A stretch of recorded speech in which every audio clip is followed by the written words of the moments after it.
Shit, we gon' separate, laugh, jab.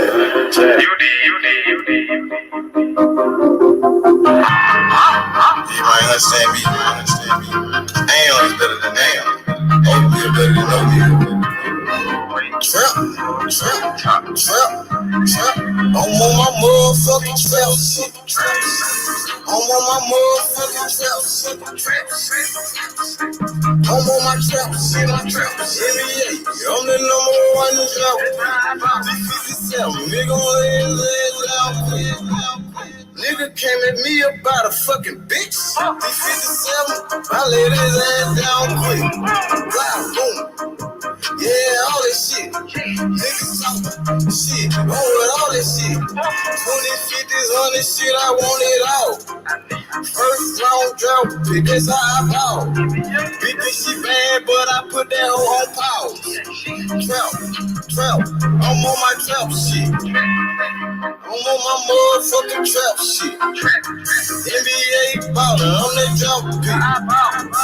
57 lay his ass down quick. Body found in the bag, laying in the ditch. I'm on my trap shit. For 48 a bitch. Nigga playing with the G shit. Simo, you know I'm with the shit. I'm ballin', girl, paid it back in 96. Don't give a fuck about what I do, cause they don't make you shit. 93 gang bag, they trap beat. I don't know nothing about shit, I'm on some trap shit. Hold the fuck up. I don't think these niggas believing in you, man. They sleeping on you. Free your mind. I thought you the number one trap shit. I'm on my motherfucking trap shit. I'm on my motherfucking trap shit. I'm on my trap shit. Yeah. I'm the number one trap pick. Close the door, turn off the phone. It's time for this meet. Had to climb for the shot, it's on the way on me. I'm on some trap shit, you niggas somewhere out there sleeping. Trap like a drive-through, they know I keep growing mad, cause I keep on firing up that reefer. I told them flex, gotta hold it down for my people. Ballin' like a motherfucking trap pick. D57, nigga gon' lay his ass down quick. These scared sandwich bags, all a nigga need. In my trap house, I'm still MOCs. NBA drop pick, that's how I ball. 20, 50, 100 shit, I want it all. I'm on my motherfucking trap shit. I'm on my motherfucking trap shit. I'm on my trap shit. NBA, I'm the number one drop pick. Yo. Shout out to the queen, Karma Serene. She said, I'm on my motherfucking trap shit. I'm on my motherfucking trap shit. Hey! Good looking out. Shout out to the queen, Karma Serene. My boy Sly, what up, though? What's good?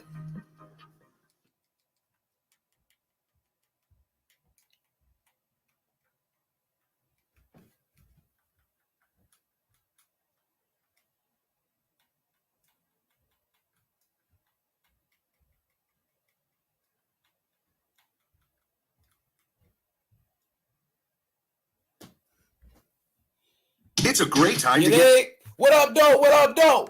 My boy Pure Raw, what up, P? Big P. What's good, JC the Don, my boy? A1 since day one.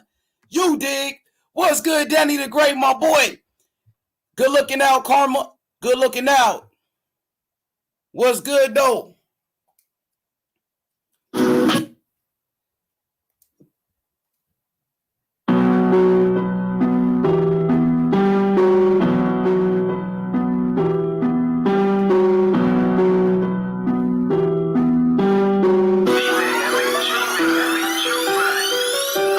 walk in this bitch and I turn up. Bring me some drink and I pour up. I'm in the streets, I run door up. Spinning so fast I can't slow up.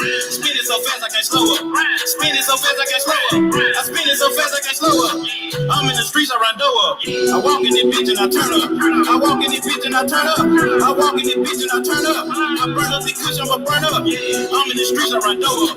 Spinning so fast I can't slow up. Bring me some drink and I pour up. I'm in the streets, I run door up. I walk in this bitch and I look like a lick. Nigga, that cause I just went hit a lick. I just ran out with some bells of this shit. Down all that tuss and I blew it on keys. Look at me, bitch, I just know I'm the shit. Shooter like Rambo, came from the bando, friend like bankroll, IB, bankroll. I'm in the streets at a place that I can't go. I walk in this bitch with a ceiling fan. I walk in this bitch up in the jam. I blow out this shit like a ceiling fan. I'm trying to give me a ditty bag. I'm trying to give me a ditty bag. Right around. I done ran up plenty cash. I just rolled up a zip of gas. Burn up, burn up, burn up. Pop me some beats and I turn up. Yeah. My brother can keep up with time. Pop on a nigga for dropping it down. Ben Frank's on my mind. I'm in the streets on my grind. I gotta sleep with that ass. Oh, the streets came inside. I'm walking this bitch and I turn up. Bring me some drink and I pour up. I'm in the streets, I run door up. Speeding so fast I can't slow up. Speeding so fast I can't slow up. Speeding so fast I can't slow up. I spin it so fast I can't slow up. I'm in the streets, I run door up. I walk in this bitch and I turn up. I walk in this bitch and I turn up. I walk in this bitch and I turn up. I burn up the cushion, I'ma burn up. I'm in the streets, I run door up. Speeding so fast I can't slow up. Bring me some drink and I pour up. I'm in the streets, I run door up. I'm a rich rap, I do what I want. I'm a rich street nigga, came out the corner. I live a life that be big nigga rolling. Pro medicine, I don't sip up a roll. Bill for bill, I'm watching for 12. I serve you on scale, let them motel. Fuck on the L and make fuck on the jail. Hit the big cat mouth, take on my bail. Just turn to 20, turn to 50. Rockin' designer, looking like a brick. I'm from the hood and got my nigga get it. If it's about money, 6 figures, I'm with it. Come through your hood and I'm serving you. Yeah. Place up an order, I'm coming to serve. I'm in the streets, I try jumping like her. Young mother, I'm in my hold up, free spray, my nigga. Real street nigga from the brick. Fuck all these hoes, I can't beat out a bitch. Ride with a pound of the skeleton nigga. I'm in the jungle, I keep me a stick. I got a trap and I don't pay the rent. Double cup, I'm getting big. Rolling up backwood behind tech. Walking this bitch and I turn up. Bring me some drink and I pour up. I'm in the streets, I run door up. Yeah. Speeding so fast I can't slow up. Speeding so fast I can't slow up.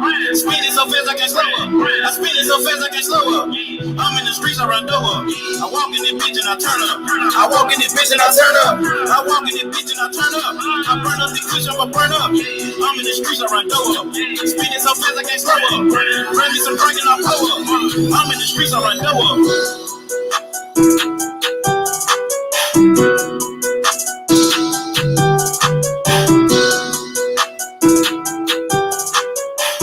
Good looking out, my boy JC the Don with the super chat. He said H and I go way back like Cadillac seats. We go way back like Kobe and Shaq. You heard me? Real talk, my boy JC. Good looking out. You dig? Shout out to my brother JC. Good looking out. My brother Alex came through with the smoke. Alex came through with the smoke. He said, fuck Bill Haney and fuck TY. You dig? Shout out to Alex. For sure. Carmen said Alex came in with smoke unprovoked. You know what I'm saying? He coming through with that smoke. For real. For real. Hit that like button, man. Let's get ready. We turning up right now. Yes, sir.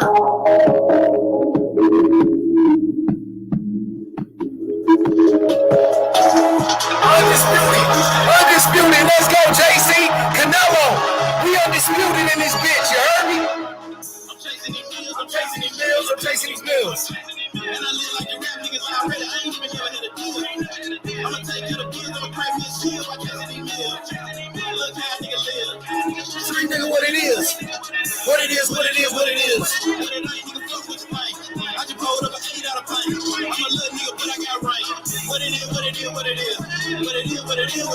Y'all still in the trap, still in the field. Hey. What it is.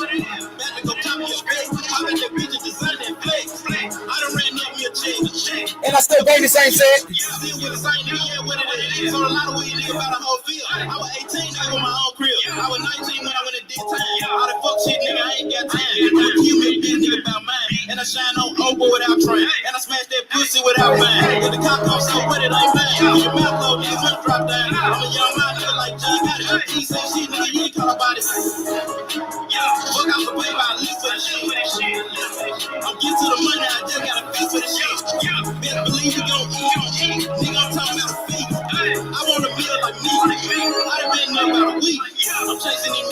chasing these meals, I'm chasing these meals. And I live like the rap niggas already, I ain't even never had a deal. I'ma take care of bills, I'ma crack me a shield by chasing these meals. Look how nigga live. Street nigga, what it is? What it is, what it is, what it is. What it ain't, nigga, fuck what you think. I just pulled up an 8 out of pint. I'm a little nigga, but I got range. What it is, what it is, what it is. What it is, what it is, what it is. Still in the trap, still in the field. Yeah, how I live, nigga, what it is. What it is, nigga, what it is. I been having money, no deal. Say you gotta pay the extra bill. No fear, nigga, no deal. Street nigga in the street for real. Stacking plans, gotta pay the bill. All these Jackson, all these Franklin, blue cheese in the green deal. I been giving real hitters deal. Get your kid before it happen me. You grown now, I'm your pappy stick. Your fuck shit, it get your mammy drink. Now start motherfucker. Tell your heart from fuck. Bird shit, dick silly. You bitch, you get a fuck. No deal, I ain't copy through. Streets ain't start dropping please. They want that real shit, all that fake shit. I can't deal with them copping please. Money with me, I support the real. Shooting shots like a porter team. When he was on, I supported him. I took the streets back, now I don't see him. I'm chasing these meals, I'm chasing these meals, I'm chasing these meals. And I live like the rap niggas already, I ain't even never had a deal. I'ma take care of bills, I'ma crack me a seal by chasing these meals. Look how nigga live.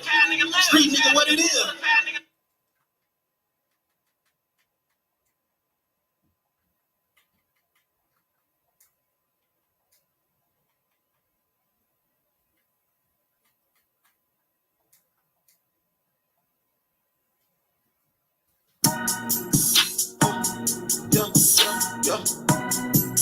Shut up. What up, Cole? My boy Cole Slayer, what up, though? He said, look at that upper body movement. It's on point.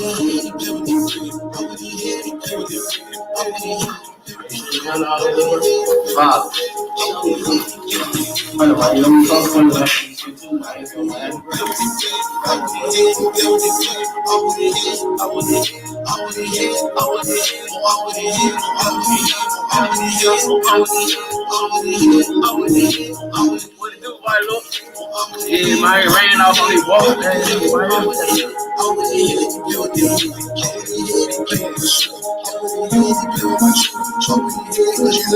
I'm whipping this food, they looking on you. I keep that chrome, ain't talking about you. Rap.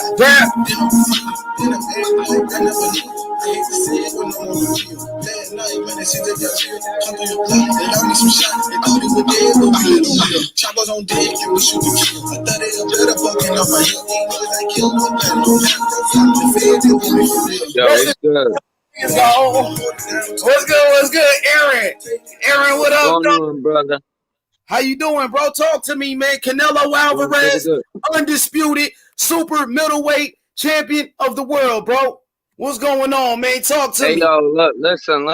I love Canelo as a fighter, all right? But I don't like what's going on with how dudes, when they fight Canelo Alvarez, they lose all their power all of a sudden. You know what I mean? Dudes don't put nothing into their punches. Dudes ain't doing shit. They're not trying to hurt Canelo. They fucking scared. It's like they don't want to hurt him or some shit. What the fuck is good with that, yo? You talking about Caleb Plant? I never thought Caleb Plant had the power. Caleb Plant ain't never had the power to begin with. But what about Kovalev? Well, what about Kovalev? Kovalev had power, but he lost it against Canelo. He got no power versus Canelo. You see Canelo come out of an undisputed bout looking clean in the face. What's good with that, Caleb Plant though? don't have no punching power, first of all, bro. He's not a power puncher. Cool. Now, you talk about a Sergey Kovalev. I want you to think about Canelo's chin. Canelo got the best chin in boxing. He got the best chin in the business. I agree with that. I like Canelo. I really do. I want to give him credit. I do. But you see Caleb Plant's past opponents, all of them have bloody lips, bloody noses. They're all fucked up, black eyes and shit.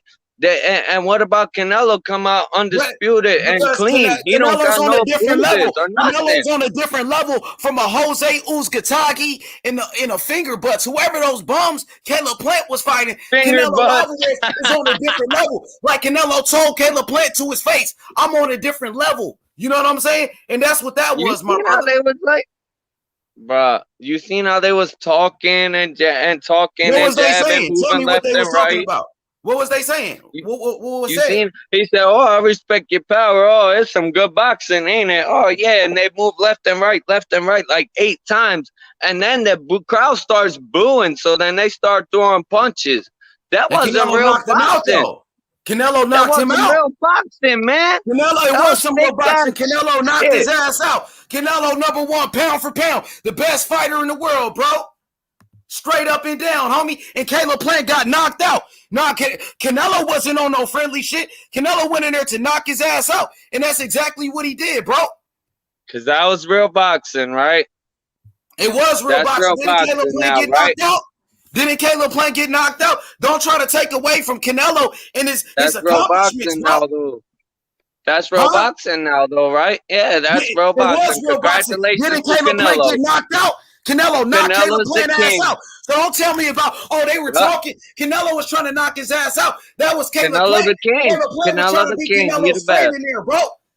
He tried to be his Canelo the friend. best. He was trying to be friendly. He wanted Canelo to have mercy on him. But Canelo wasn't playing that shit. After Caleb Plant talked all that shit, and then the motherfucker got his ass knocked out like that, you should be talking about Caleb Plant. Why Caleb Plant didn't back up that shit he was saying. If you're going to talk that talk, you better walk Because they wanted that walk. to take all of us money. They wanted to take us real boxing fans money. That's what Who that was? was about. It was about They stole legacy all for of me. our money. I got to see history in boxing, the first undisputed Mexican champion. I got a chance to watch the first undisputed super middleweight champion in the history of boxing, brother, because I'm a real boxing fan, bro. Now you talk about Canelo. Canelo got the best chin in the game. That's why Kovalev couldn't hurt him, bro. You better wake up and smell the coffee, bro. Because Kovalev lost all his power when he gets in with Canelo, right? Canelo got the best chin, and Kovalev couldn't hurt him, bro. That's what happened, homie. Just like Triple G, nigga. Yeah, nigga, you must be high and drunk right now, How bro. big is your check? Bro, what's How good, big Anthony? is your check? Anthony, what's How good, big my is your boy? check, H Money? You getting shut paid your $250 ass a up, week, bro. H Money, Shut to your bitch ass bullshit up, bro. on Don't be hating YouTube. on Canelo. You a fucking bitch, nigga. Shut your You whole getting ass up, paid bro. You a $250 a fucking week bitch, to Aaron Calderon. bullshit on You a hoe, boxing, nigga. H I Money. wonder how good I your got chin real is, nigga. money, I nigga. wonder I how don't good gotta your chin fake is. for You money broke like you ass do, bitch. ass. Shut You a your little bitch ass bitch up, ass nigga. nigga, H You a Money. fucking Fuck clown, you nigga. and your You's fake a ass fucking clown. boxing shit, You a nigga. bitch. Suck Fuck my dick. you. You hoe ass nigga. I knock your hoe ass out. Knock out, nigga. I just knocked that nigga out, homie. I just knocked this bitch ass out. Knockout, first round, homie. For all you Canelo haters, fuck you, bitch. You understand me? We in the building. My boy Tony Boswell. What up, Tony? Tony. I just caught a body. First round knockout. You dig? Hey, Tony said, much respect H Money Boxing in the chat. Stopped in to show support and hit the like button. Working a double. Salute, listening. He said, talk your talk, H Money Boxing. I got you, Tony. Hit the like button, subscribe to the channel. Damn, Canelo got these haters really mad. Y'all niggas really mad that Canelo's undisputed. You know what I'm saying? Canelo, the first super middleweight undisputed champion in the history of boxing. What's good, Anthony? Hey, Anthony, I apologize, but that motherfucking bitch right there, bro, is a hater, bro. No, I talked to friends who are Caleb fans, and they admit Canelo dominated him most of the fight. They didn't even give him 2 rounds. They only gave him 1. These are realistic Caleb fans.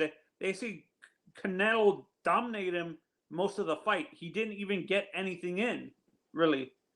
Like, these are kids who do boxing and stuff. Like, they box for a living, and they said that Caleb really didn't get any work. Like, really, he didn't really hit Canelo.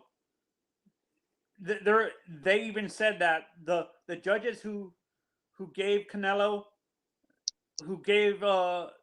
4 rounds were high on drugs, like high on something, because Caleb didn't really win any rounds in that fight. Hey, if anybody was high on something, it was the guy that just called in. I think his name was Aaron. That boy looked like he was tweaking. You know what I'm saying? What's good, Big Shadow? What's good, my brother? Yo, bro, the hate on Canelo's at an all-time high, my dude. Bro, that shit's hilarious, man. That shit's hilarious to me, man. I don't understand, bro. It's like, bro, It's they want this irrational dude. Caleb They want fans. this That's what. dude to beat. They want this dude to beat Thanos, God, fucking the Lions from Siegfried and Roy, and God, and to put him on his pound for pound list. I mean, who else he got to beat, bro? Who we got to beat?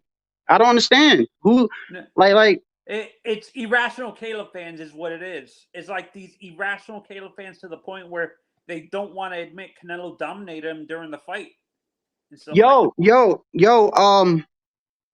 That's what I want to point out just real quick. Plant was doing all the talking to me, bro. Canelo wasn't trying to talk. He was just answering his question. Mm-hmm. Yeah, it looked like Caleb Plant wanted to get some mercy. Like, he wanted Canelo to have mercy on him. He was trying to be his friend in the ring, where Canelo was like, fuck that. I'm going to knock you out. You know what I'm saying? For talking that shit. That's what I got from it. Yo, it's kind of weird, though, because before the fight, Caleb Plant was like, yo, I do unbelievable things. I'm going to do unbelievable this. I'm going to do this. I'm going to do this. And then hold on. Because, Joe, I can't stay long, bro. So I just want to get this off real quick. I'm going to come back on later. He said, I'm going to do unbelievable things. I'm going to do this. I'm going to do that. And then when he gets in the ring, he starts saying like, oh, not bad for 21-0, right? I respect your skills, this and that. I mean, come on, bro. Like I thought you was just coming in there to do and like I said, bro, I was defending Caleb Plant, bro, the whole week. I was saying, I don't think he's going to go out in round 3. I don't think he's going to go out in round 6. You know what I mean? I thought he was going to go to the distance, but he didn't. So, I mean, but bro, Canelo's gonna be hated on no matter what he does. H, you already know that, bro. He could beat all these guys they're saying he's running from. That's not gonna change. They're gonna come up with something else. They're always gonna hang on to the Floyd loss. He got rocked by Cotto's brother 10 years ago. He had a Clint Bruderall incident where he was suspended for 6 months, but they didn't find nothing in his hair. I mean, they're just gonna. This is the past, bro. This is what they do. Yeah, man. The hate is at an all-time high. But you know I mean, how could you hate on Canelo when he's a 4-division champion and an undisputed champion who's fighting the best? He's beating undefeated champions back to back. Ain't nobody doing that in boxing, bro. So you got to give that kid his credit. And one more thing before you go, Shadow. Yeah. What do you think about this guy? One of the haters saying, oh, what happens to all the Canelo's opponents hit their power when they get in the ring with Canelo? My answer to that was Canelo got the best chin in boxing.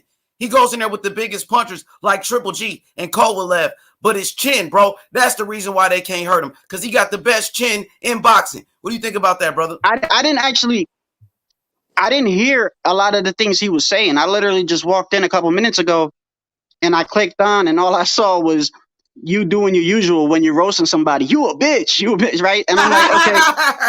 So I'm like, what did he do? What did he say? And then I rewinded a little bit and I just saw he was complaining about, he said, oh, well, that wasn't real boxing because I guess they were talking like, so because you speak to somebody in the ring, it's not boxing. It's fake. Look, man, that's what I'm saying, bro. You can't, if somebody don't like Canelo, bro, it's like talking to a person that doesn't, if you believe in God and a person doesn't believe in God, bro, he ain't going to believe nothing you show him, nothing you tell him, and you can show him the proof. You could talk about facts all day. If they don't want to believe the guy's good or they're hating on him, you're not going to talk them into respecting him, bro. That's going to come from the inside. They're going to have to check. Like 5 years ago, like I said, I wasn't a big Canelo fan. I really wasn't. He changed me with the shit that he was doing. Like, you know what I mean? Like, he showed me, okay, yeah, that dude is one of the greats, bro. You know what I mean? And I don't got to like him.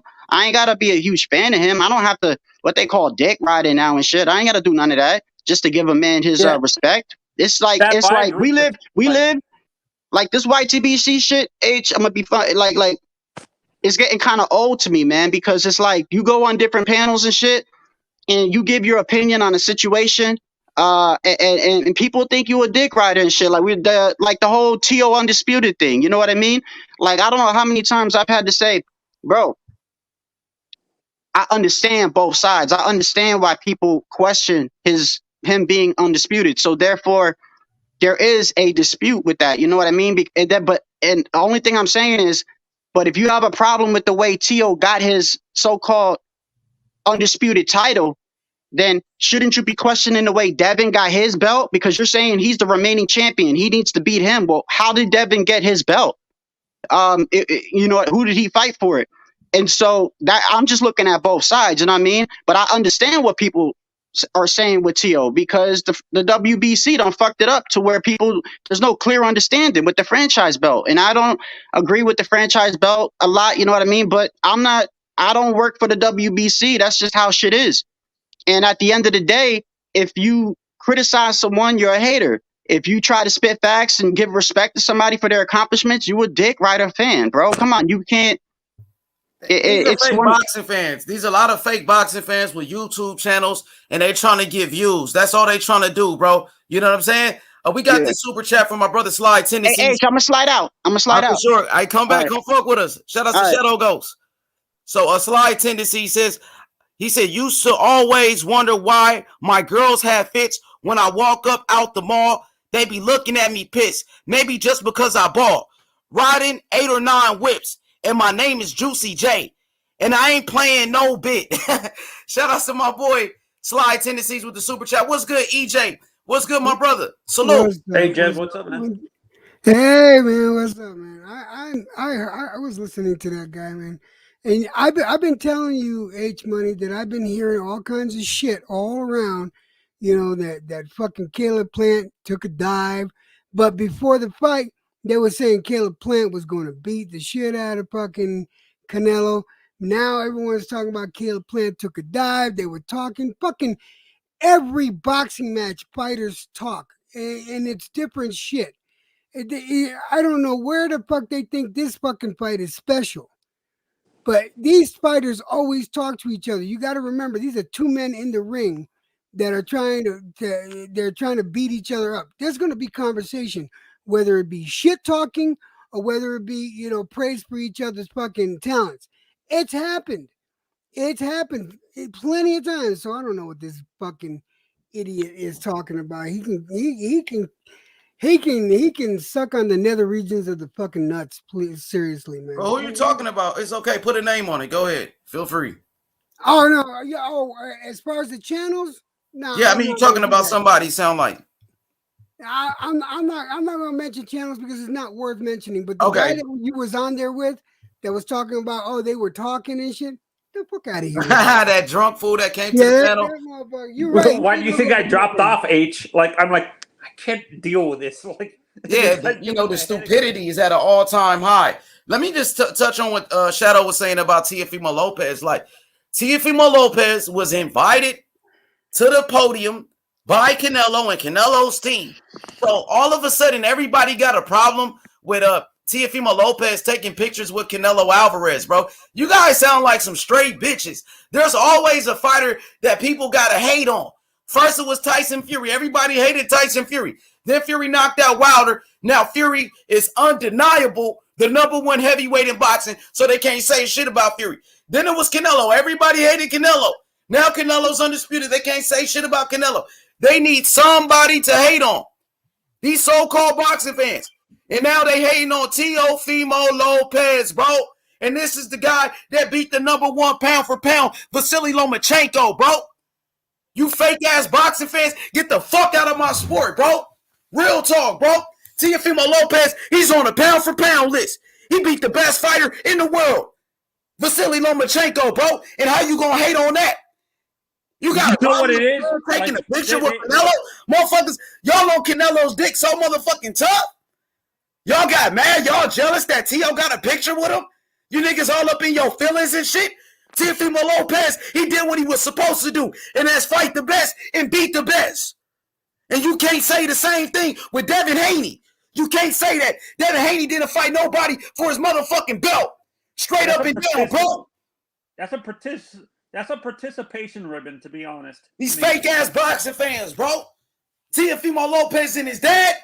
You know what I'm saying? Teofimo Lopez was the 2020 Fighter of the Year. Not fucking Devin Haney. Teofimo Lopez Sr., he was the Trainer of the Year in 2020, not Bill Haney. But you guys have come over here and cap and lie for Devin Haney and Bill Haney all day when Devin Haney didn't even fight for his motherfucking belt. The motherfucking president of the WBC, the same people that Devin Haney's paying sanctioning fees to. Mauricio Suleiman said Teofimo Lopez was undisputed. So what are you guys talking about? You guys are fake. You some bullshit ass boxing fans, and you don't know shit about boxing. You punk bitches, bro. You punk ass bitches, straight up. And I Haney ain't get shit in the sport of boxing. That's why he talking about how many followers he got. But you whole ass niggas want to get on here and lie and try to tear down Teofimo Lopez, homie. The fuck out of here, you fake ass boxing fans. You punk bitches. During the preview for the fight, H, and like the Caleb fans were thinking I was crazy. I'm like, I said his bravado was gonna backfire on him during this fight, and he was gonna realize he was in deep water with Canelo. And they're like, "You're nuts, man! You're." I said this multiple times on multiple other platforms, and Caleb Plant fans were saying I was crazy. I'm like, dude, you should listen to me. His bravado's gonna backfire on him. And yeah. Oh my God! No, I'm trying to. And was I right? Did it backfire? Yeah, you was right. I remember you saying that all week long. You were talking about that. Yeah, and even Canelo fans were like, you're. There was certain Canelo fans that were saying you're discrediting Caleb a little bit. I'm not discrediting his skills. I'm saying his bravado was going to backfire on him. The trash talking was going to backfire on him, and it did, because when he got into the ninth, 10th, and 11th round, it looked like he was out of his depth against Canelo. He looked like he was scared. Well, am I correct? Did it look like he was a little bit scared going into the 9th and 10th round? Oh yeah, man. He knew he was in trouble. He ran out of gas. His legs were gone. Canelo was hurting him with body shots for sure. He went into survival mode, brother. Yeah, you could see it on his face. You know what I mean? He looked like a defeated fighter. It looked like he was beat after 9 rounds. He knew he didn't have a chance. That's when the doubt got in his head. You know what I'm saying? He knew he couldn't beat Canelo at that point, brother. And I said this too. Like, I think his resume. I understand what Joseph is saying, that people are putting too much into the resume, but the resume was suspect going into this fight. And going into a championship fight, you have to admit you have to have better opponents. Yeah, he wasn't, you know what I'm saying? He fought a lot of fighters, but nobody on the level of a Canelo Alvarez, where Canelo, he's fought fighters, better than Caleb Plant. Canelo been in there with Triple G, who was on the pound for pound list. Canelo fought against Iris Landy Lara, Floyd Mayweather, who's considered the best of all time. You know what I mean? So Canelo fought every style, and resumes do matter. Resumes do matter in boxing, brother. Yeah, didn't he fight Miguel Cotto? But Miguel Cotto. But people are discrediting that win, saying Cotto was already past his prime by the time Canelo fought him. Do you agree with that, or who you said Cotto was past his prime? Yeah, Miguel. You can say Cotto wasn't the same fighter, but Cotto just became a middleweight champion. He became a 5-division world champion, 4-division world champion when he just knocked out Sergio Martinez, and that was one of Cotto's best wins. So Cotto still has something left in the tank. So do you think people are just the people who are discrediting some of the wins? Yes, they always try to discredit a fighter. Always. They try to discredit Teofimo Lopez when he beat Vasily Lomachenko, when Lomachenko was #1 pound for pound. Same thing with Canelo. They try to discredit Canelo when he just beat an undefeated fighter like Caleb Plant. When Canelo beat pound for pound, the boogeyman at the time, Triple G. When Canelo beat Lara, they try to discredit all of these guys, bro. Yeah, that's why and they discredit. I hate when they Kovalev. I understand Kovalev was older, but he was a champion. Kovalev was a champion. Kovalev was recognized as the #1 light heavyweight in boxing at that time when Canelo jumped up 2 weight classes and fought the #1 light heavyweight. Canelo, he fought Daniel Jacobs at 160, then went up all the way to 175 to beat the #1 light heavyweight champion, Sergey Kovalev, the Crusher, at the time. Come on, bro. Yeah, and for me, I'm getting tired of people discrediting. I understand that they don't like the fact that Suleiman changed the rules for the WBC to make the franchise the one to unify the WBC. I understand why fans are upset with that, but because these fans don't know shit about boxing. Most of these fans, they're fanboys. They're not real boxing fans, and they don't know shit about boxing. You know what I mean? For everybody that got a problem with the franchise belt, Canelo Alvarez was the first franchise champion. He accepted the franchise belt first, but you got a problem with Tio, who got a franchise belt now, but Canelo had it first. And the WBC, they said it more than one time that the franchise is the supreme champion. Supreme. Mauricio Suleiman said it over and over and over It's again. It's all about hypocrisy is what it is. It's hypocrisy. Absolutely. That's exactly what it is. Hypocrites. Hypocrites. They was okay when Canelo got the franchise belt, but when Teofimo Lopez, Lomachenko got it, they had a problem with it because these guys are Devin Haney fanboys. And Bill Haney goes to other people's channels to try to brainwash the people. He goes to people's channels so they could pull narratives and, you know what I'm saying, push narratives and lie. That's what it is. Yeah, and what now makes me mad that, did you see that Josh Taylor was upset that Canelo chose Tio over him to take the picture as the unified champion? As the undisputed champion. Yeah, no, that's what I'm saying. A unified. Yeah, Josh Taylor was jealous. You know, Canelo Alvarez, he recognized Teofimo Lopez as the undisputed champion, as a fighter that will carry the torch when he retired from the sport of boxing. You know what I mean? Canelo Alvarez, he see himself in Teofimo Lopez. He look at Teofimo Lopez as the next great champion in boxing, the guy to take over the sport. And that's what it's all about, my brother. Of course they was mad. Everybody was mad. You know what I'm saying? I don't know why they got so mad anyway. What's the big issue? I thought it was a great thing that you got Canelo Alvarez sharing the spotlight with a young fighter like Teofimo Lopez with these haters. They try to take it and say, oh, Tio was clout chasing. How was Tio clout chasing? And Canelo is the one that invited him. Canelo invited him. These niggas is some bitches, bro. I'm just saying, like, bro, this shit is getting sad. You got fake boxing fans everywhere. You know what I mean? It's getting ridiculous, bro. The narratives got to stop. Yo, off the stretch, what's good, bro? What's good? What's good with you, H?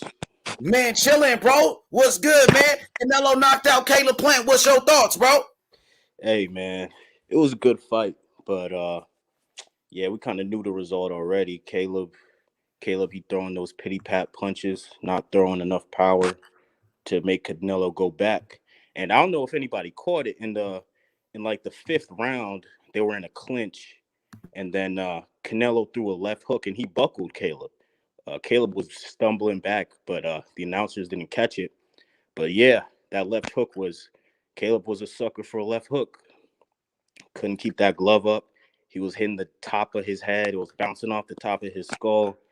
Yeah, he just couldn't keep that glove up. He didn't duck under the left hook, nothing. And his coach waited till about the seventh round to tell him, hey, you can't let him back you up the whole fight. You got to make a move. It's like, it's the seventh round.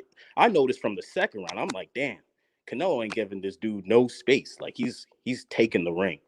And his coach should have told him, hey, control the ring, duck the hooks, counter with the right hand, and just keep that until he adjusts and then do something different. But he didn't do it. And yeah, and I said this during I think Canelo felt the punches and he was just walking through it like nothing. Do you agree? I agree, but I don't think Caleb landed anything of note to make him really back up. It was mostly jabs. He threw a nice little left uppercut a couple times. He caught him with it one time, but then Canelo read it and he leaned back on it. But yeah, I don't think he really. Yeah, because I saw Canelo using the shoulder roll. It's weird. I saw Canelo using the shoulder roll on Caleb, which is the oddest thing. I never seen Canelo do that. He did. Yeah, Canelo used to use the shoulder roll. He knows how to do it. He used it before in the past. You know what I mean? That's why I compare him to a Mayweather, like a Mayweather with punching power, because Canelo knows how to do it all, bro. You know what I'm saying? He knows how to do the shoulder roll. He was using it until this fight. I never seen Canelo use it. That's what I'm saying. Like recently, never seen Canelo. He got so many different styles, my brother. He could box from the outside. You know what I mean? He could use the shoulder roll. Canelo could use the high guard defense. Every style you could think of. He could fight going backwards. He could fight coming forward. He could fight going side to side. That's what makes him the best fighter, bro. That he can make those type of adjustments. So you think people underestimate Canelo's footwork in terms of how? Hell yeah, absolutely. Even though he doesn't have elite footwork, but his He footwork does, bro. The way he knows how to cut that ring off, that takes skills, bro. Yeah, he it takes uses skills. the fundamentals. He uses the fundamentals well, and that's all you need, really. No, because people say, even some of Canelo's fans say he has lead feet, where he's really stagnant. Are they just evaluating him when he was fought? They're still evaluating him after the Floyd fight, or is it just that? Yeah. I feel like people are using old talking points.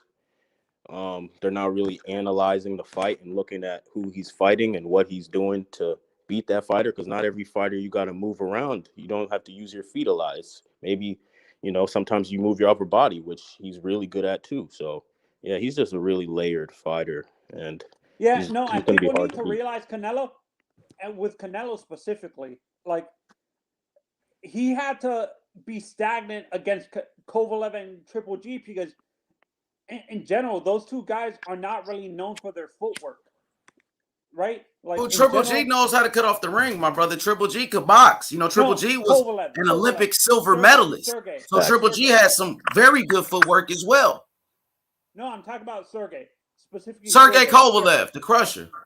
Yeah, he wasn't really known throughout his career as a elite footwork type of guy. He would be standing. Kovalev always had elite timing, where Kovalev always had a great jab, and Kovalev could box, and he knew how to cut off the ring as well. But when Canelo fought Kovalev, that's when Canelo, he showed off his boxing skills and was really boxing from the outside before he knocked him out and walked him down.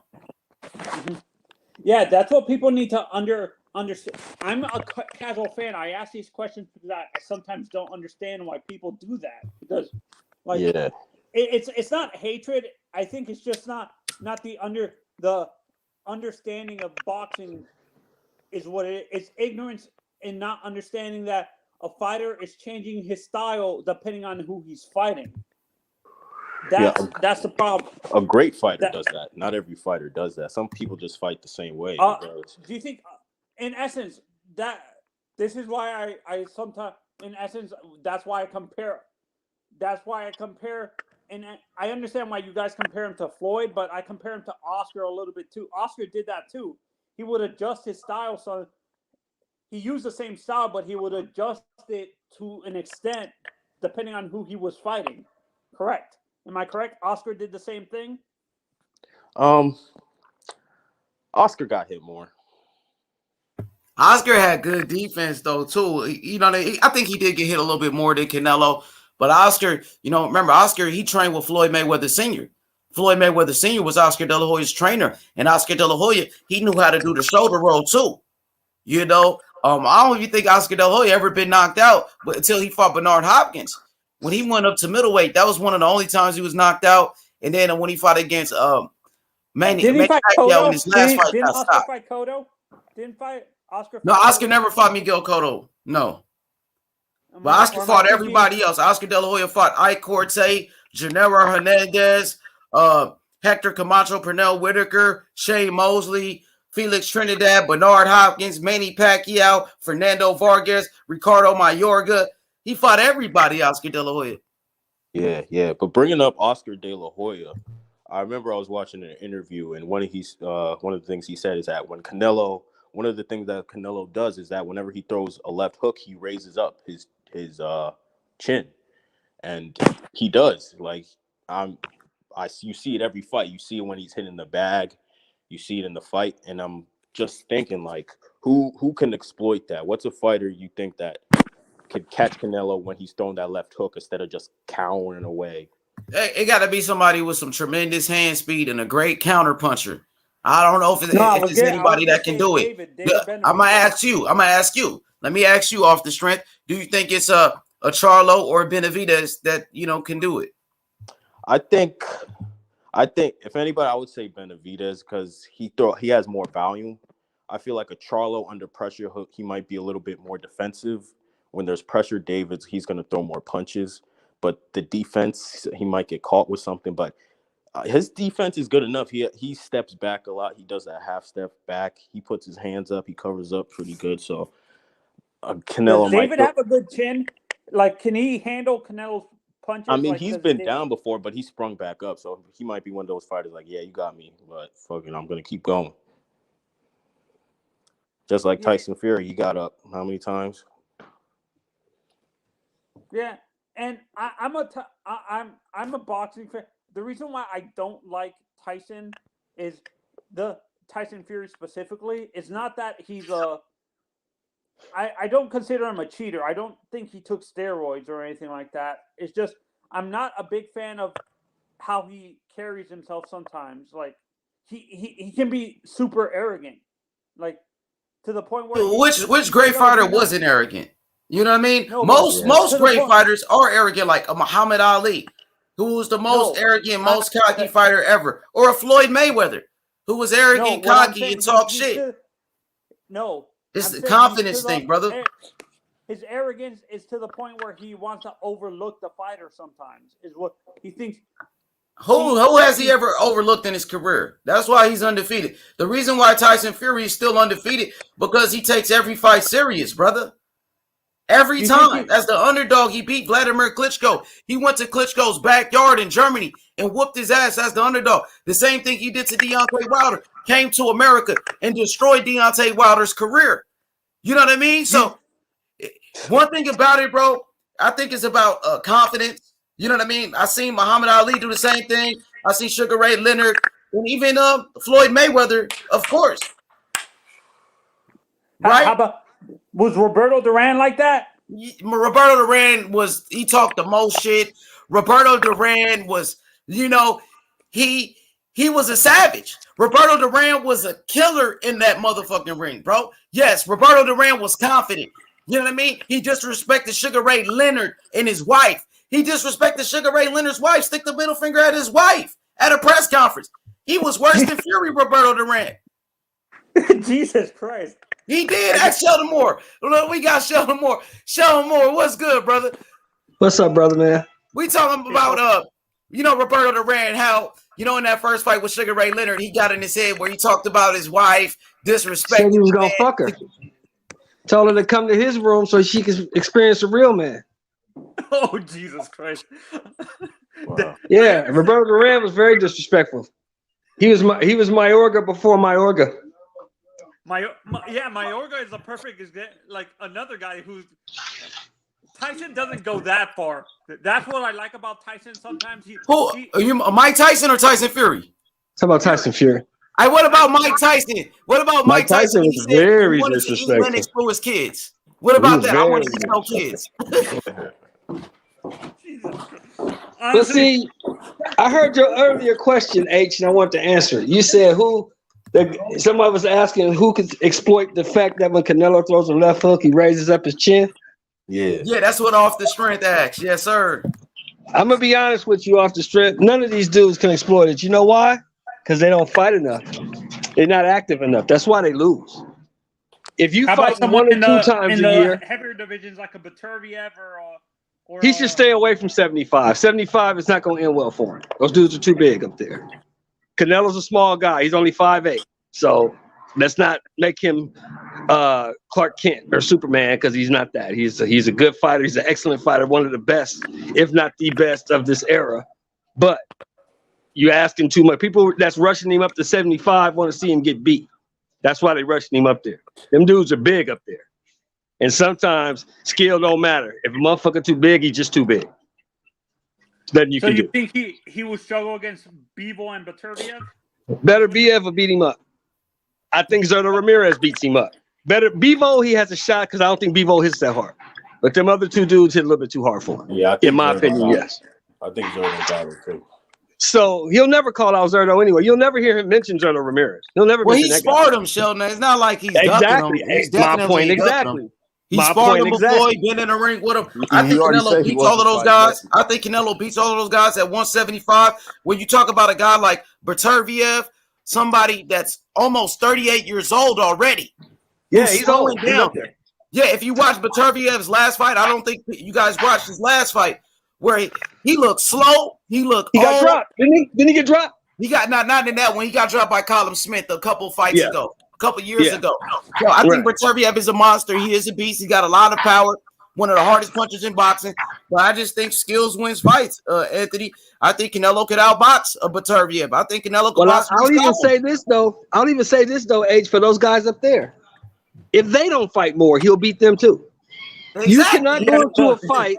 You cannot go into a fight fighting once or twice a year against a skilled guy who fights 4 or 5 times a year. He's going to beat you because his skills are sharp.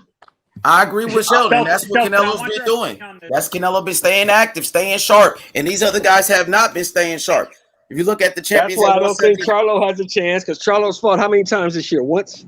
Fought Montiel. He fought one time this year. Yep. Yeah, once this year. That's not enough to beat Canelo. I don't think that's not enough to beat him. Benavidez has fought what, twice this year or once? He fought once.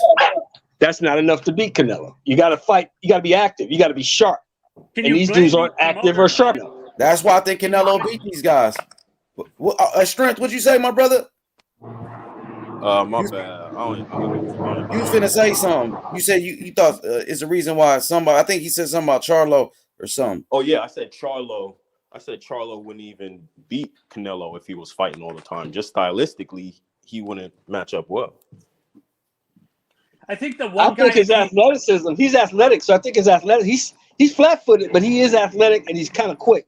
So if he fought more, he would have a better chance. But at fighting once a year, he has no shot.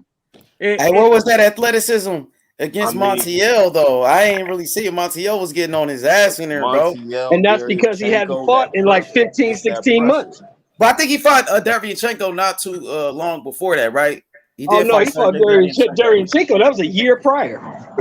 Oh, that was a year? Yeah, he only fought once. For me, I he only fought twice in the last 2 years. Skills, I'm not putting pressure on the kid, but I think the guy that might have the skills if he ends up if he ends up fighting Porter or Crawford is Virgil. Like if Virgil moves up to super middleweight eventually, like I don't think Canelo retires. I think he wants to see if he can beat one of these younger guys, like a guy who's in his mid-20s, like a Virgil Ortiz or something like that. But Virgil Ortiz is much smaller. Virgil Ortiz fights at 147. Canelo's at 168. So by the time Virgil gets to 168, Canelo probably retired by then, my brother. They're gonna take years. Canelo's not coming down. Canelo's not coming down for anyone. So you guys can forget that. He ain't coming down. And they're stablemates as well, so it would make that fight even harder to happen. I don't see that fight happening at all. Canelo's about 31. And it takes years to move up in weight like that. 3 different weight classes. Oh yeah, that's gonna take time. Is there like so you're gonna get Virgil Ortiz destroyed, and I love Virgil, bro. You gonna put him in there with Canelo? You want him to get knocked out? No. I'm not saying. All right, fellas, I'm gonna go ahead and head up. All right, my boy, come back. All right, facts, man. I don't want Virgil. I'm saying he's probably the only fighter right now that might have the skills to defeat Canelo, like in the future. I'm not saying he can do it right now, but he just said he's taller than Canelo. What do you mean? I thought Virgil is like 6'1". Virgil doesn't mean his body will fill out to 168 pounds though. Virgil is taller though. He's 5'11". He's almost 6 feet. He's almost 6 feet tall, but that doesn't mean he'll fill out to 168. Well, Canelo started off at 147 too. Yeah, everybody's built different. Yeah, everybody's built different. He might get up that high. I mean, I know Boots will probably wind up there because I have no idea. When I met him in Atlanta, I saw this guy. I don't have no idea how he makes 47.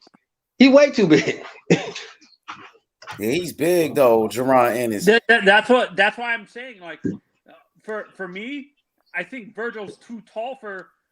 His body type is too big for 147. Like, how old is Virgil? He's 23, I believe. 23. What up, JB? Kid. He got years. He's a kid. What up, JB? Hey, JB. Yeah, he's a kid, bro. He's young. He got plenty of time. But I think Canelo will be done by the time he's 37, 38. What's good, JB? You can hear me? You can hear me, JB? Come off mute, brother. He might got a delay. Y'all can hear him? Yeah. I heard Jashawn a minute ago. Yo, Jashawn, you can hear me? I think he's on a delay. Like his come back in, JB. Like you got a delay. Come back in. I'll drop the link again. But Sheldon, what did you just say, Sheldon? You just made a comment. I said he's a kid. By the time he's 30, Canelo will probably be retired. I mean, exactly. That's what I'm saying. This guy got like 60 fights, right? Yes. 60 fights? He got like over 55 fights or something like that. Canelo. He's 58, 1-2, right? So 58 wins now. 58. Okay. That's 61 fights, bro. That's a lot of fights. At only 31 years old. You know how much wear and tear that's on the body? That's a lot of fights, man. But for right now, like you were saying earlier, H, I think that's the whole issue. These guys that he's fighting, because you got to remember, you got to give him respect. Even if you don't like the guy, you got to give him respect for going to a division and cleaning it out in 11 months. He cleaned the whole division out. He beat all the guys who had the belts. And that's because those guys weren't fighting enough. They weren't competitive because they weren't fighting enough. You can't fight once a year, twice a year, and go into a fight with a guy who's been active. He's going to beat you. Shelton, I think H is going to agree with me. You know, the fans of some of these fighters, it's all about jealousy. They can't stand that Canelo beat their favorite fighter, is what it is. I don't think it's that. I think it's just people in general. They want to see they want to see a fight where they don't already know the outcome. The problem with Canelo fights right now is you basically already know the outcome of every fight he had. And then they make up excuses saying that Canelo's on steroids. Well, that's just talking points. That's just people talking. I mean, you got to remember all these people that are saying all this stuff. How many of those people are in his camp? And they don't know shit about boxing, bro. They have no idea what that man's on or what he's doing. All they know is they don't like the guy and they want to talk shit about him. I'm not a big Canelo fan. You know what I'm saying? I don't like the fucking the giving people 5-6 week training camps and rehydration clauses. I don't like all that, but I can't take away from the guy's skill. And he's beating these guys. They putting these guys in front of him, and he's beating them. And you can't take that away from the guy. He gave Caleb Plant a full training camp, and Caleb Plant still got his ass whooped and knocked out. Still got his ass whooped. So that throws that shit out the window. He gave him a full training camp. Caleb Plant just wasn't. And Caleb Plant's problem was you can't fight the guys he fought for 21 fights and think you're going to get into a fight with Canelo and being inactive for damn near a year and think you're going to have a chance to win. You're not. He wasn't prepared. Now, if he had fought Benavidez, had fought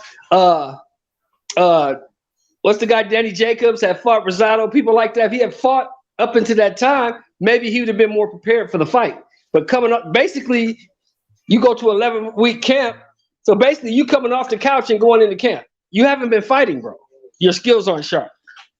Oh, you bring up the lack of these fight, Shelton. You bring up the fighters' lack of not motivation, lack of experience, lack of being active, lack of fighting. You can train. Training is one thing, but there's nothing like having a live body in front of you trying to take your head off.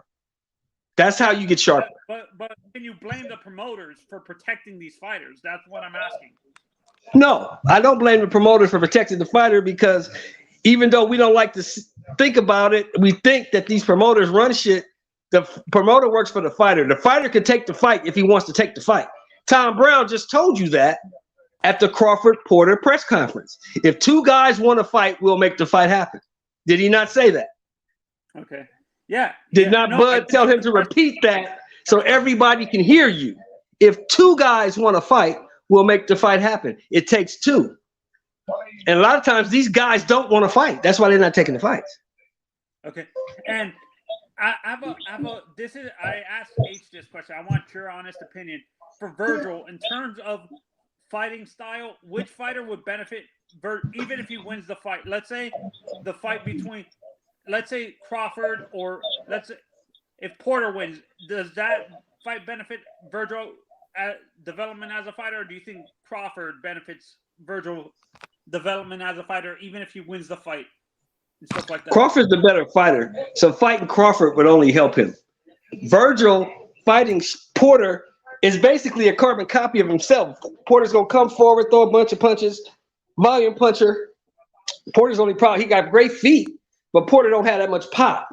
Virgil's got pop, and Virgil comes forward. He's a volume puncher, same as Porter. So that fight wouldn't really help him develop anymore. Fighting a skilled guy like Crawford would help him develop more.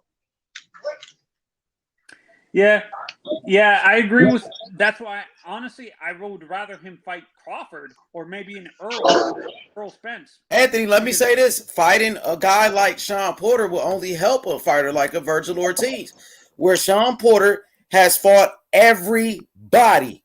Sean Porter has been in there with the top guys, from your Dennis Ugas. He beat Ugas, even though it was a close fight. I thought Ugas won. Sean Porter beat Ugas. Sean Porter beat Danny Garcia. Sean Porter, he fought Keith Thurman to a close fight. He fought Earl Spence, and Earl Spence is recognized as pound for pound one of the best. And Sean Porter almost beat Earl Spence, very close fight. And Sean Porter been in there with Kell Brook. Sean Porter been in there with everybody. So for Virgil to even get a fight with a Sean Porter, that will only make him better. Because Sean Porter, that's where me and H differ a little bit. Me and H differ a little bit on that. Because I don't give participation medals. But he did beat Ugas, though. I thought Ugas won. He won. The other guy beat his ass. He lost. And that's why I think he lost to Ugas. Those other guys he clearly lost to. That's why I think in this fight's going to end before 9 rounds, because the guy he's fighting, he has nothing to bring to the table that this guy can't handle. This guy is going to beat him up and knock him out inside of 9 rounds. You talking about Porter? I'm talking Porter's going to get beat up and knocked out inside of 9 rounds, yes. Ain't nobody ever just knocked out Porter like that, Sheldon. And he been in there with the top guys. First time for everything. You get knocked out on the 20th. We'll see. You get knocked out. Hey, Sheldon, did you get a chance to watch that Blood, Sweat, and Tears, the All Access? Yes, I did. I watched it today, brother. I watched it today. It's pretty good. I thought it was good, man. That shit was nice. It's pretty good. I like it. I can't wait for the next episode. I watched it today. Hell yeah. What's good, JB? Jason Brown, my brother. Salute. It was good, H. JB, my man, I ain't talked to you in a minute, brother. For real, it's been a minute. It was good, OG. Yeah, he been in school, Sheldon. You know what I'm saying? How's school going, brother? How's school going? It's going good right now. All right. That's what I'm talking about. That's what's up. Hey, JB, what you thought about Canelo knocking out Caleb Plant, bro? Yeah, that was an impressive knockout. Canelo, he just was stalking him all night. And I knew, I had a feeling after the 7th round, I said, man, Plant, he don't got the power. And I knew it sooner or later that the fight was going to be over and Canelo was going to come out on top. Hell yeah. I mean, was you surprised that Caleb Plant was able to go 11 rounds with Canelo, or you expected him to do what he did in that fight? Nah, I thought it was going to go the distance at first. So I thought he would do better? Yeah, I thought he'd at least make it to the final bell. Was you picking Caleb Plant? I did. At first I picked, but I changed. I changed my mind after watching some film. Okay. And yeah, I realized when he fought Truex, he really didn't have no right hand. Like, he has no right hand. Like, he don't have no snap on his right hand. He's left hook dominant. And from just looking at that, I was like, man, he's not gonna win. There's no chance. For sure. Go ahead. That's what I've always wondered. Why does it seem like a boxer who's right-handed his power punches come from the left? That's weird to me. Can you guys explain that? Because you're taught that in the gym when you start boxing. I boxed for 7 years, so you're taught your right hand dominant. So you don't work too much on the right hand. Basically, a jab and your overhand right. But you're taught to build up your left because you don't use it as much. They want to make you a two-handed fighter. You don't want to go into a fight with just one punch. So they work on your left. You work on your hook, your left cross, your left hook. You hook the bag. They teach you to build up your left hand. And some guys get stuck in that mode and they become left hand dominant. Or you see some guys who decide they can switch and start fighting out of the left-handed stance because they use their left hand so much in training. Crawford is a perfect example. I think he has power in both hands, correct? Yeah, but Crawford's ambidextrous. He's kind of like Hagler. Hagler was ambidextrous. He could use either hand and they both had equal power. So Crawford's kind of an anomaly. Not too many like that. There's certain fighters that like to fight with their power hand in front. as their lead hand. Hey, Like as a matter of fact, I think De La Andre Hoya. Ward used to do that, didn't he? Andre Ward, Oscar De La Hoya, where Oscar De La Hoya is naturally left-handed. So he would, fight with his left hand in front because he wants his power hand to be his dominant hand right there. For his jab, For his jab, so you can have a power jab. Michael Moore used to do it. Demetrius Andrade does it. I heard even Tyson Fury. You know what I mean? He's doing it. Yeah, Tyson Fury can switch. He does switch. He switches. Mm-hmm. Does T.O. do that? T.O. I think T.O. is just orthodox, from what I know. No, T.O. switch. He got power in both hands, though. He can knock you out with the right or the left. T.O.'s power more comes from his quickness and his speed. He's kind of fast. He's explosive. His quickness and speed is his power. Yeah, he's explosive. Yeah. And Porter's explosive. I think Porter's biggest problem is Porter tends to smother his work. That's his biggest problem. That's why he don't have as many knockouts. Yo, what's good? What's good, JB, man? What do you think is next for Canelo? What's the next fight you want to see? I want to see him fight Bivol in the next spring. That's what I want to see. But he got a couple options out there. But Bivol, that's the fight I want to see personally. Yo, what's good, Jack Howell? What's good, my brother JK? What's up, H, my bro? What's going on, lad? How you doing, brother?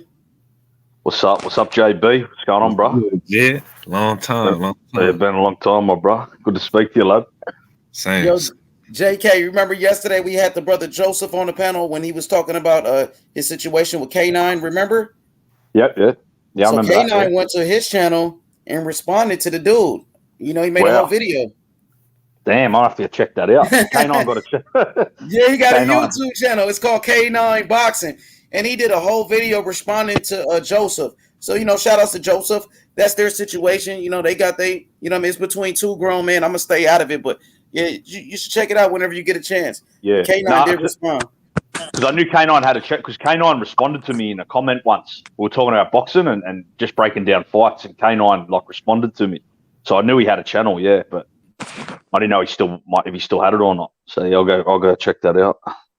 For sure. So, JB, you want Canelo to move up to 175? You think that's what you want to see to fight Bivol? Yeah, I think that's going to be the toughest fight, in my opinion, for him. Why is that? Is it because of Bivol's his skill set? You think styles make fights? Footwork, his ability to control the distance, his jab. I think he got some skills for sure. I think Bivol would be a tough task for Canelo. For sure. So, JK, Tony said Outlaw Boxing Club. When is the merchandise coming out? Yeah, a couple of weeks. I'll send Tony a jumper anyway. I'll just ask Tony. You on Discord, bro? On the Discord on that or just give me an email in the chat. I'll get in touch with you. I'll send you a jumper anyway, brother. Because I know because he drops super chats to everyone, supports everyone. Yes, so I'll send a jumper to you on the house, brother. But Jed, you have a Discord? Yeah. On some Discord, yeah. Okay. I don't know which one it is, yeah. Because I want to join your Discord. No, it's not mine.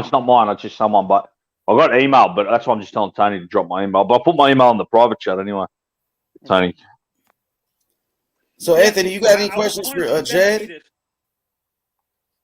Anthony, you got any questions for Jed or JB? Go ahead. Actually, no. I actually want to say I would, which is surprising. Yeah, it's the first time I've ever seen you not ask questions, bro. Yeah, no, I would rather see David Benavidez versus. I agree with Shelton. These fighters' lack of experiences was hurting them against Canelo, but I would rather the fight versus Benavidez would be a little bit more entertaining than Bivol, to be honest. Because Bivol doesn't have the power. That's what worries me about that fight. He does have some. He's not a power puncher like Beterbiev, but he does have some power. You know what I mean? He got some pop with his punches. His power, I feel his power. He ain't no big puncher, but his power, he'll keep Canelo honest. He got more power than Caleb Plant for sure. He got some pop. He stopped John Pascal, I think, twice, didn't he? Bivol, he stopped him twice, huh? Jean Pascal. I believe he did. That's what he has enough power, but I think what scares me, I think Canelo might feel it and just walk through it, is what I'm saying. I don't know, bro. You know what I mean? I don't know, bro. You know what I'm saying? I got Canelo winning that fight, but the dude got some power, though. You know what I'm saying? And then you're moving up in weight. You're fighting, bigger guys, right? It's and not like, I'm starting to agree with Shelton. I think that's a mistake, making Canelo move up. If that power is, if that's what you guys are worried about, the power of the guys in that division is what I'm. Now I'm starting to see what Shelton said. I think Canelo can hang up there, bro. I think he can hang at 75. Bivol is a small 175, and him and Eddie Hearn was talking about him possibly going to 168 and make the fight because he can make the weight. How tall is Bivol the same height as Canelo? No, he's taller. He's 6 feet. Taller. I'd like to see it at 75, though. I'd like to see that fight at 75. Canelo move up and get some belts up there. Even make his legacy greater. Yeah, but I think Styles makes fight. That's why I would rather see Canelo versus David Benavidez, to be honest. That's probably a more entertaining fight, but I'd rather see Bivol. Yeah, I'd like. What was that? What was the lad saying yesterday? Maybe Charlo in that park. They might be fighting. Remember the guy that was on here yesterday, H? He was saying that they might be fighting in Charlo. Joseph, huh? Joseph said that, right? Yeah, Joseph. Yeah, he said they might be fighting Charlo next year in the park. He did say that. Who fighting Charlo? Canelo. Canelo might be. That's what he's heard. Yeah. Damn. Mm-hmm. Yeah, go ahead. No, I said hopefully it happens. That's a fight that I'm pretty sure a lot of people like to see. Yeah, I wouldn't be mad at it. Yeah, for me, this is how I want it to happen. Like, as a fan, I want David Benavidez on Mexican Independence Day, which is in September, versus Canelo. Then on Cinco de Mayo, I want him versus Charlo. I want Charlo to fight him first, then David Benavidez in September. And stuff like that. Cinco de Mayo, that's in May. So Canelo said he's coming back in May. That's what I'm saying. I want Canelo to fight Charlo on Cinco de Mayo and Benavidez in September, the September holiday. Yeah, the Mexican Independence Day. Independence, yeah. Yeah. That's September 15th. Man, Canelo can really fight. He can fight anyone between 160, 75. Really, he can pick who, Everyone wants. He's the man in that weight classes. I think everyone's trying to get a shot at him. So Jed, I actually was talking about about Virgil possibly moving up eventually. I'm not saying he can do it right now, but eventually. But now I'm seeing what him and Shelton are saying, that by the time he moves up to super middleweight, Canelo's gonna be retired. So that fight would never happen. Virgil Ortiz. Yeah, Virgil. Oh yeah, that's Virgil. That's way away, bro. I don't think Virgil will be moving even to middleweight for 5-6 years probably. Because I think Virgil will stay at 147 for a couple of years, even from now. Yeah. No, what's what's going to happen? I think the two guys, Earl and Terrence, are going to move up to 154, right? Or they. I think Errol. I'm not sure about Bud. I think Errol definitely will move up to 54 within a year or two. I don't know. Maybe Bud might as well. Yeah, he might. But Errol, I think definitely will in a year. I think Errol will move up a couple of years. Do you think fighters make a mistake when they completely skip one division and go to, like, I've seen people skip 154 and go straight to middleweight. Do you think that's a mistake? Yeah, especially if they fight someone. If they fight one of the top guys straight away, yeah, that's definitely, they're jumping in too much. But if they fight like a few journeymen at that weight class, they could probably get away with it. But jumping straight up is a big mistake. Like when Kell Brook fought Golovkin straight away from 47 to 60, that was suicide. That fucking Canelo. Like Jed, like Canelo when he went up to 175 from 160, right, and knocked out Kovalev. Yeah, Canelo's he's a great fighter though. Kell Brook's not, most fighters aren't as good as Canelo though. Yeah, Kell Brook is a warrior, bro. And speaking of Kell Brook, I heard he signed his part of the contract to fight Amir Khan. You know what I mean? That's what I heard today. That Kell Brook signed a contract. He signed his part. Now they just waiting for Amir Khan to sign a contract to fight Kell Brook. What you guys think about that? That fight should have happened in 2000. Yeah, should have happened 2015. Would you still be interested in that that fight? I will watch it, but I think it's just like a money, for about some money. But that fight should have happened years ago. It should have happened years ago. But Definitely. people will still watch it, right? Especially like overseas in the UK, right? Yeah, they'll still watch it. They'll watch it. Yeah, not as big as it was there, but they'd still watch it. But they should have fought. Remember when Kell Brook beat Porter and Khan beat Devin Alexander? That's when they should have fought each other. Oh yeah. Yeah. They should have had that fight then. Who you picking that fight, Jed? Now, man, I might go Khan. I think Brook's eyes are fucked. I think maybe Khan might get it. What about you, JB? I don't know. Honestly, I'm gonna say Amir Khan because Kell Brook took some punishment. Yeah. If they would have fought at the apex of their career, yeah, Brook. I agree. Yeah. Amir Khan up. Yeah, I think Brook would have beat him at their best, but maybe Khan might get him now, H, because Brook's eyes are fucked. His eyes get hurt every time he gets hit hard, and Khan still got some speed, so he might be able to light up his eye early. And what about you, Anthony? Who you picking that fight? Amir Khan or Kell Brook? Who you got, Anthony? Amir Khan, Kell Brook. Let me know when you're ready. For me, I'm gonna still go with Kell Brook. I'm gonna go with Kell Brook. I think Kell Brook, he actually was looking okay against Terrence Crawford before he got stopped. You know what I mean? He looked decent in that fight. He was actually winning those early rounds. Early rounds, right? Yeah. He won the first 2 rounds or something like that. Yeah. That is true, H.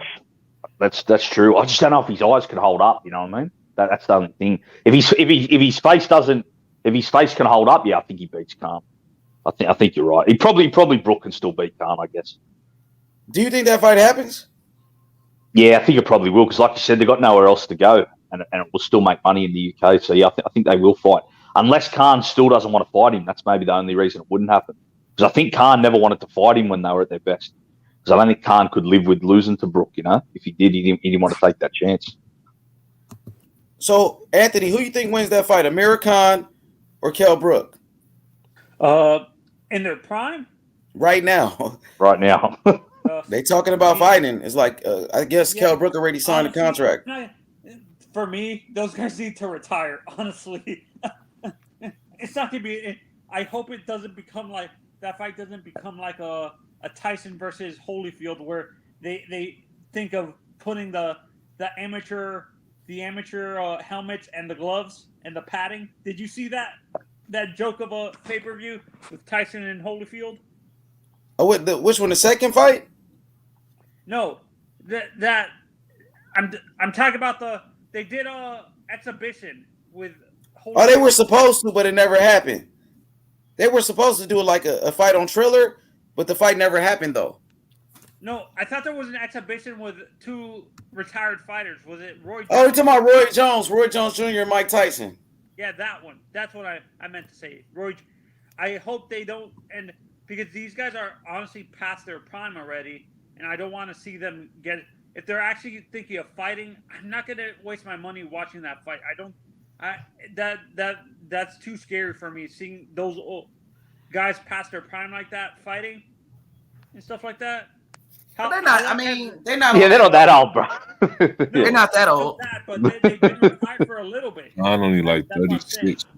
Yeah, I'm looking. Roy Jones and Tyson was like they look like a fight at the retirement home, bro. They look like 2 like guys that they were way old.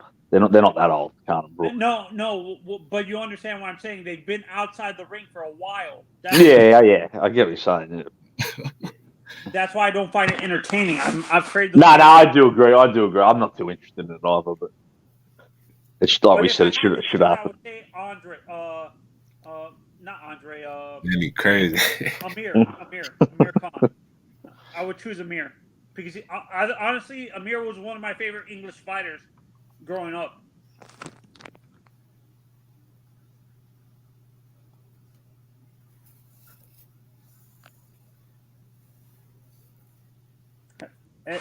Hello? Anybody there? I'm here. I'm here.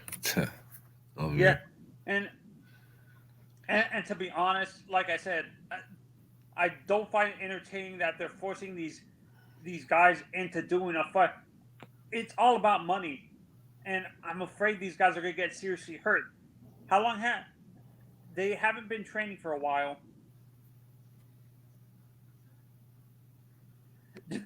Jones never took steroids. I don't know what you're talking about, Danny. Oh, I think it was Danny. What happened with the Richard Hall fight? I think when he fought this guy Richard Hall, there was some failed test or something after the fight.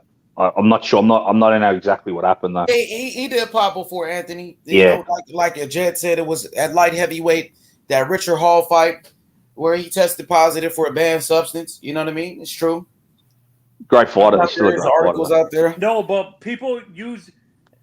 If it was just once, I understand if it was multiple times, but maybe if he popped once, I understand. I give him a second chance. If he doesn't do it again, I'm fine with it. Like if he got popped once, I understand you're calling a fighter roided up if he constantly gets popped with it, but Roy Jones Jr. only got caught with it once, so I'm giving him the benefit of the doubt.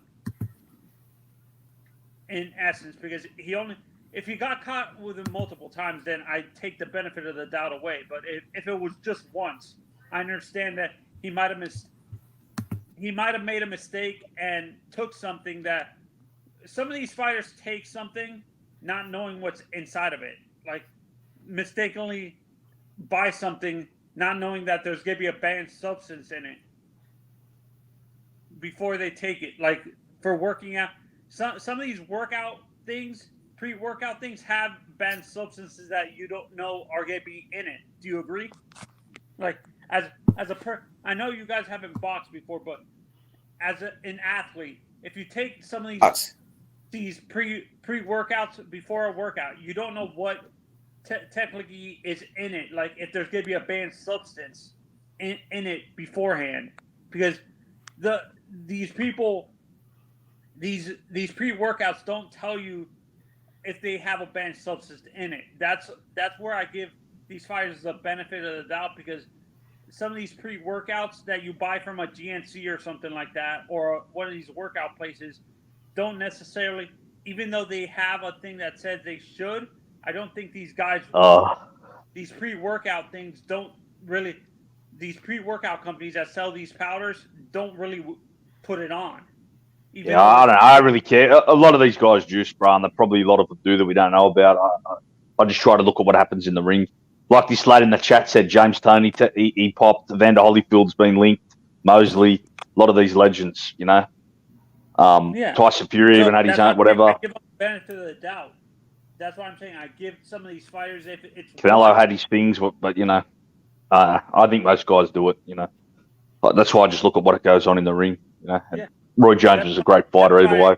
I look at what goes on in the ring, and I give the fighter a benefit of the doubt if they only get caught with it once. If they get caught with it multiple times, and then I take the benefit of the doubt away because they're being stupid and purposely doing it.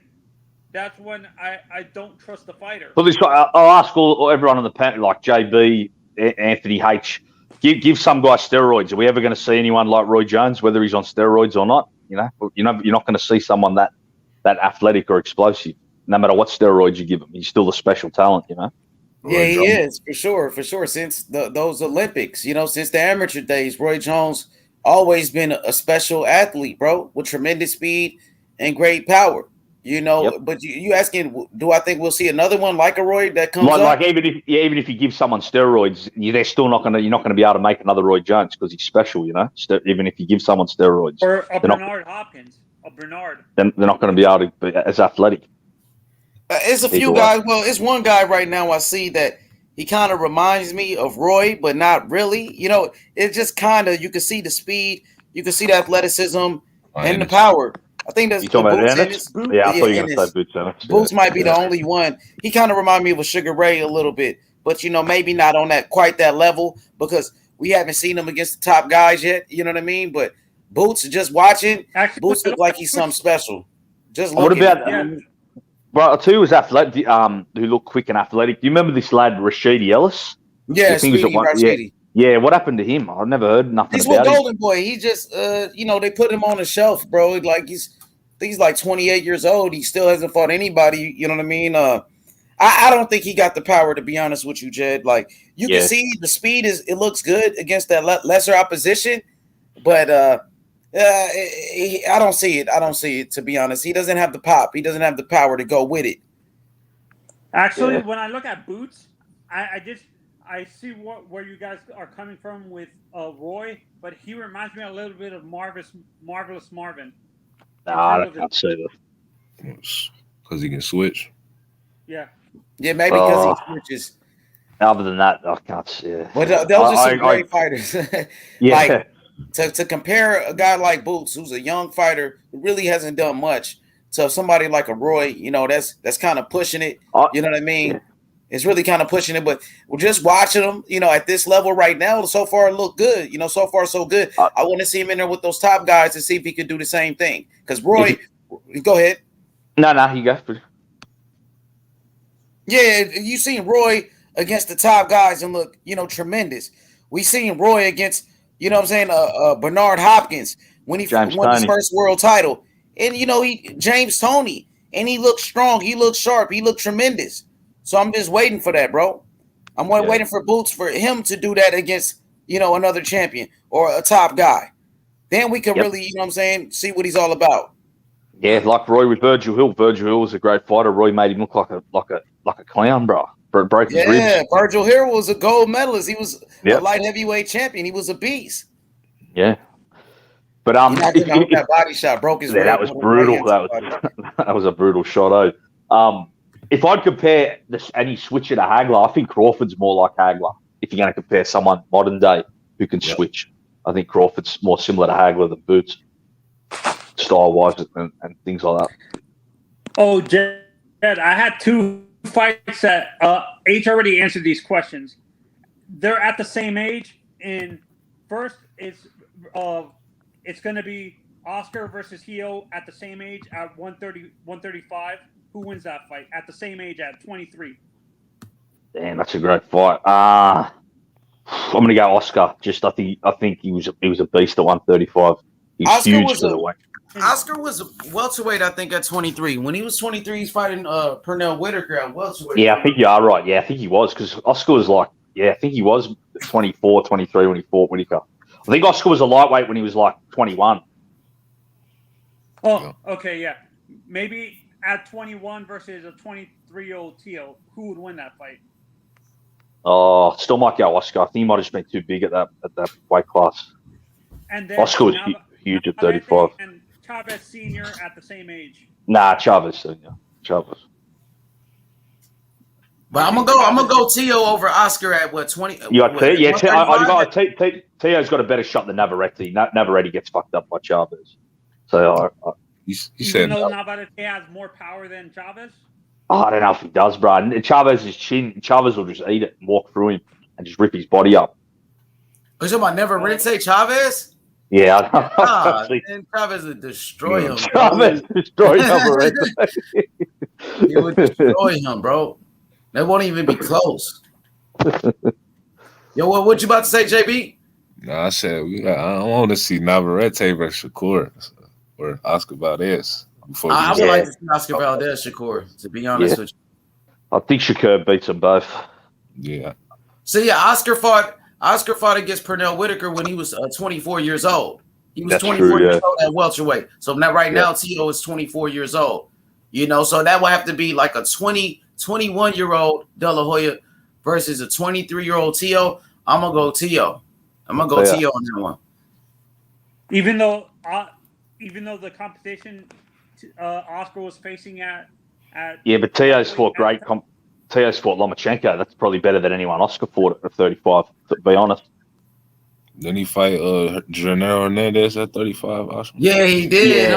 Gennaro. Yeah, that's true. Yeah, Gennaro was more 130 though, wasn't he? One. Yeah. Well, Floyd beat him at 130. Or was it 130 when Oscar did? Yeah, Oscar might have beat him at 132 actually. I'm gonna go check. Yeah, Oscar was the first man to beat Gennaro. Yeah, maybe that was at 130. Let me type it in. Let me see. I remember Oscar fought Gonzalez, Miguel Angel Gonzalez. Yeah, at Miguel 135. Angel Gonzalez, right? I think that was at 35. That was a good win. Gonzalez was a good fighter. Yeah, he was undefeated as well. Did Oscar ever fight Antonio Barrera?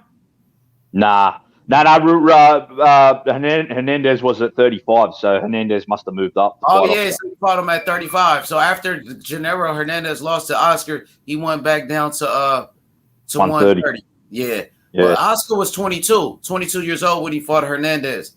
Now, Oscar was a special fighter. I ain't going to lie. De La Hoya was the truth, bro. Right, him and Teo would be a great fight, bro. That's what I'm saying. Yeah. Oscar was... Yeah, man. Oscar was fast as fuck, and he was tall. He was big. That's what I'm saying, H. He was tall, powerful, and fast, bro. Lightweight. Fast. He was a gold medalist. He could box. Yeah. It would have been a hell of a fight, though. Shit.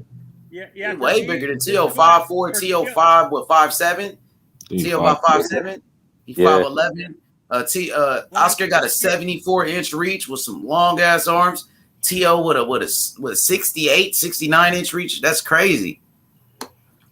Yeah, Oscar was a problem, bro. 35. When I look at Teo, in terms of his body, like how lanky he is, that's why I keep on coming. I understand you guys say his style is towards the Canelo, but his body style, with how lanky he is, that's why I'm saying he reminds me a little bit of Esteban de Jesus in terms of how lanky he is. Like for the division he's in, he's pretty lanky. Do you guys agree? Yeah. You talking about Teo? Yeah, Teo. You said he's kind of lanky? Yeah, he's. I wouldn't say lanky because he's not that tall. You know what I mean? I think he's kind of stocky. I think he's stocky.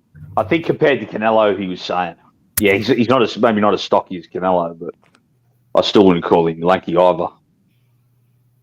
Yeah, no, that's what I'm saying. I'm in terms of how long his arms are, because naturally when I look at the 135 divisions, I don't see guys with a lot of reach in that division. They normally have short arms. Like really, they don't really have super long reaches. That's why I'm saying he has a long reach for that division naturally, because that's why I'm comparing to Esteban de Jesus, because Esteban had the same problem. He was really tall for his division and he had really long arms. Like,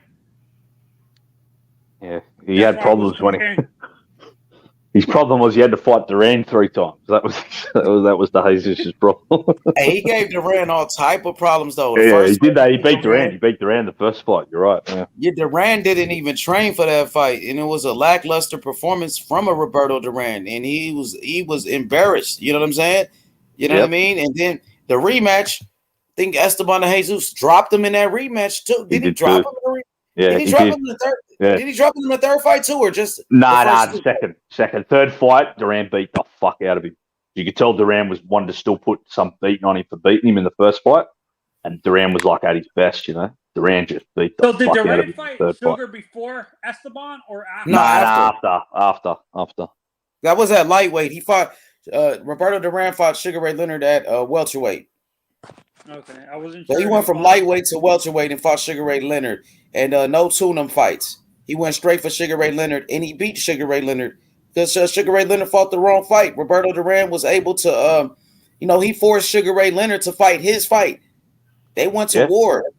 But it shows how great Duran is because. Go ahead, Jed. I got you. No, just say it shows how great Duran is though, because Leonard still would go to war with guys at 147 and still knock them out. You know what I mean? But this lightweight still was able to beat Leonard in a war. So it shows how great Duran was. Yeah, and Roberto Duran was able to get in his head, like I told you earlier, my brother Anthony. Roberto Duran, he got in Sugar Ray Leonard's head, and Sugar Ray Leonard fought the wrong fight. He could have went out there and boxed Roberto Duran from the outside, you know what I mean, and outbox him like he did in the second fight. But guess what? Roberto Duran got in his head mentally disrespected the man's wife, disrespected the man's family, and forced Sugar Ray Leonard to fight flat-footed. Sugar Ray Leonard fought in the pocket in that fight, even though it wasn't to his benefit. And Roberto Duran was able to beat him up. You know what I mean? And Man, it was one of the biggest upsets I think in boxing at that time, bro. It was insane. That fight is on Crazy. YouTube, bro. You should watch it. You know, if you haven't watched it already. You know, and Sugar Ray Leonard showed tremendous heart in that fight, bro. You know what I mean? He showed that he was a dog. Even though they would say, oh, Sugar Ray Leonard, he's the golden boy, he's a pretty boy, this and that. But in that fight right there, he showed that he was an animal, bro. You know what I mean? And Sugar Ray Leonard earned a lot of respect, even in a loss to Roberto Duran. But Roberto Duran was able to take Sugar Ray Leonard out of his game plan. He got in his head, bro. You know what I'm saying? He beat Sugar Ray Leonard mentally before the fight. And even after the fight. Go ahead. Go ahead, Anthony. This is what I'm wondering.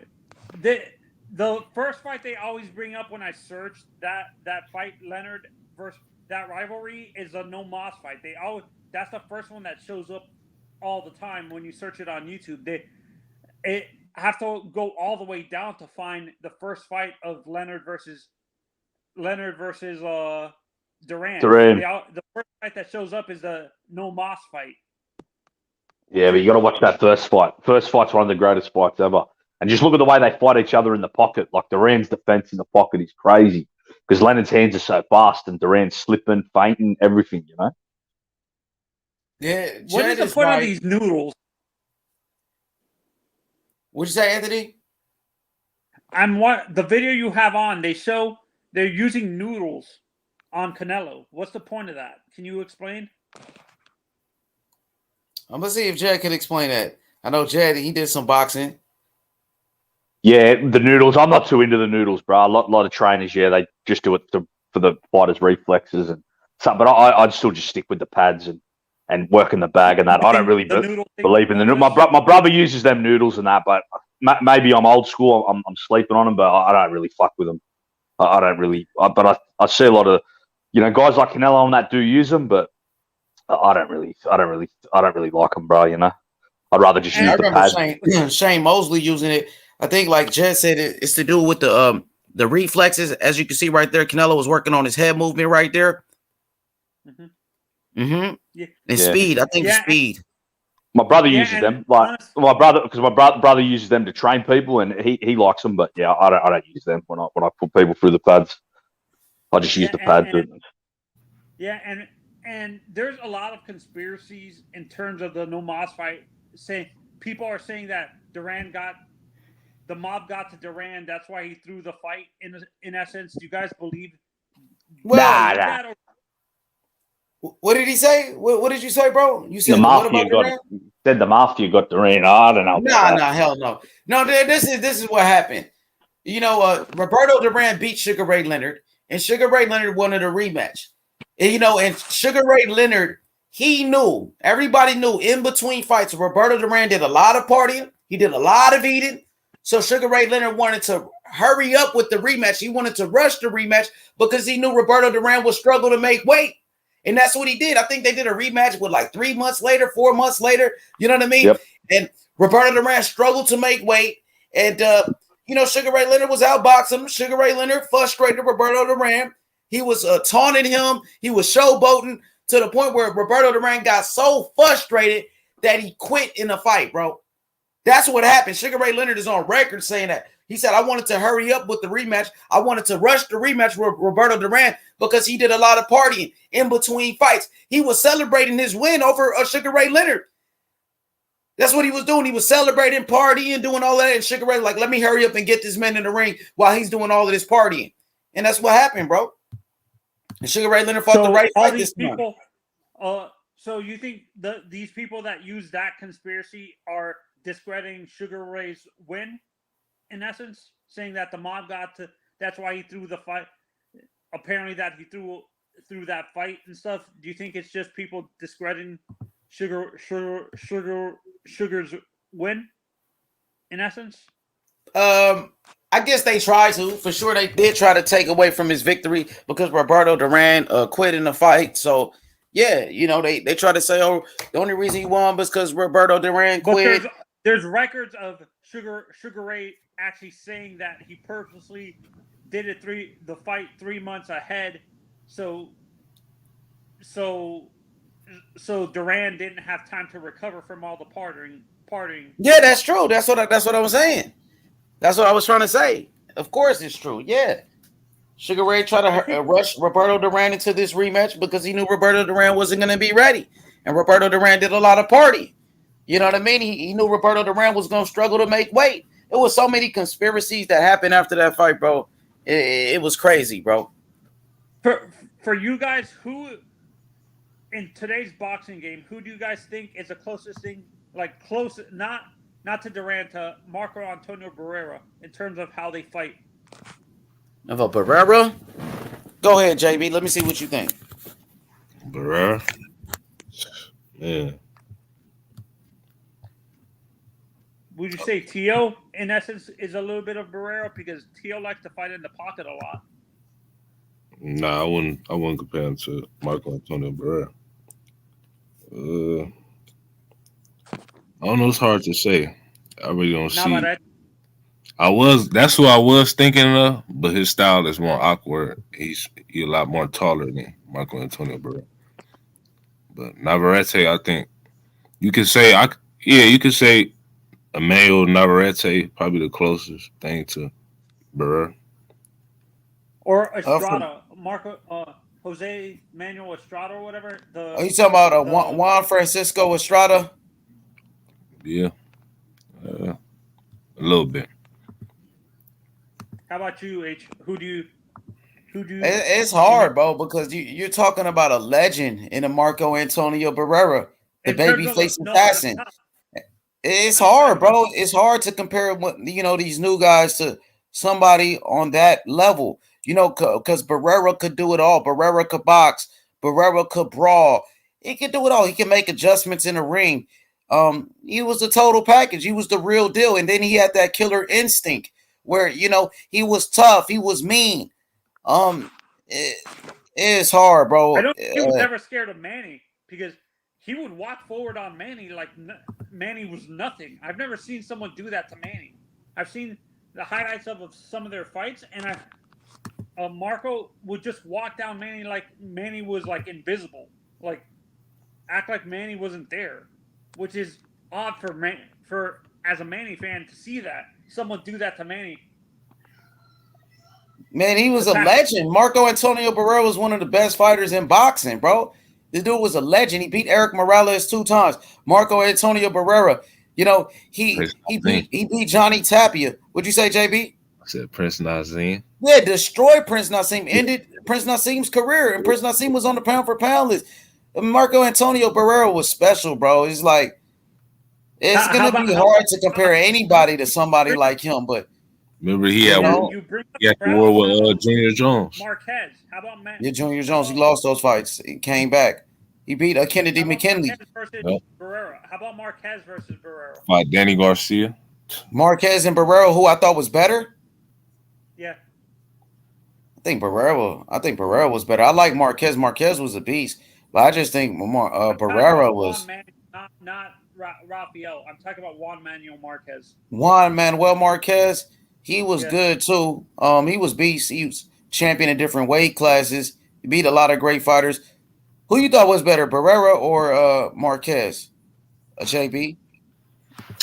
That's tough right there. Man, it's tough.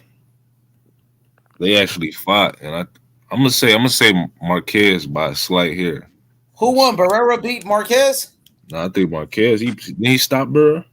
Marquez?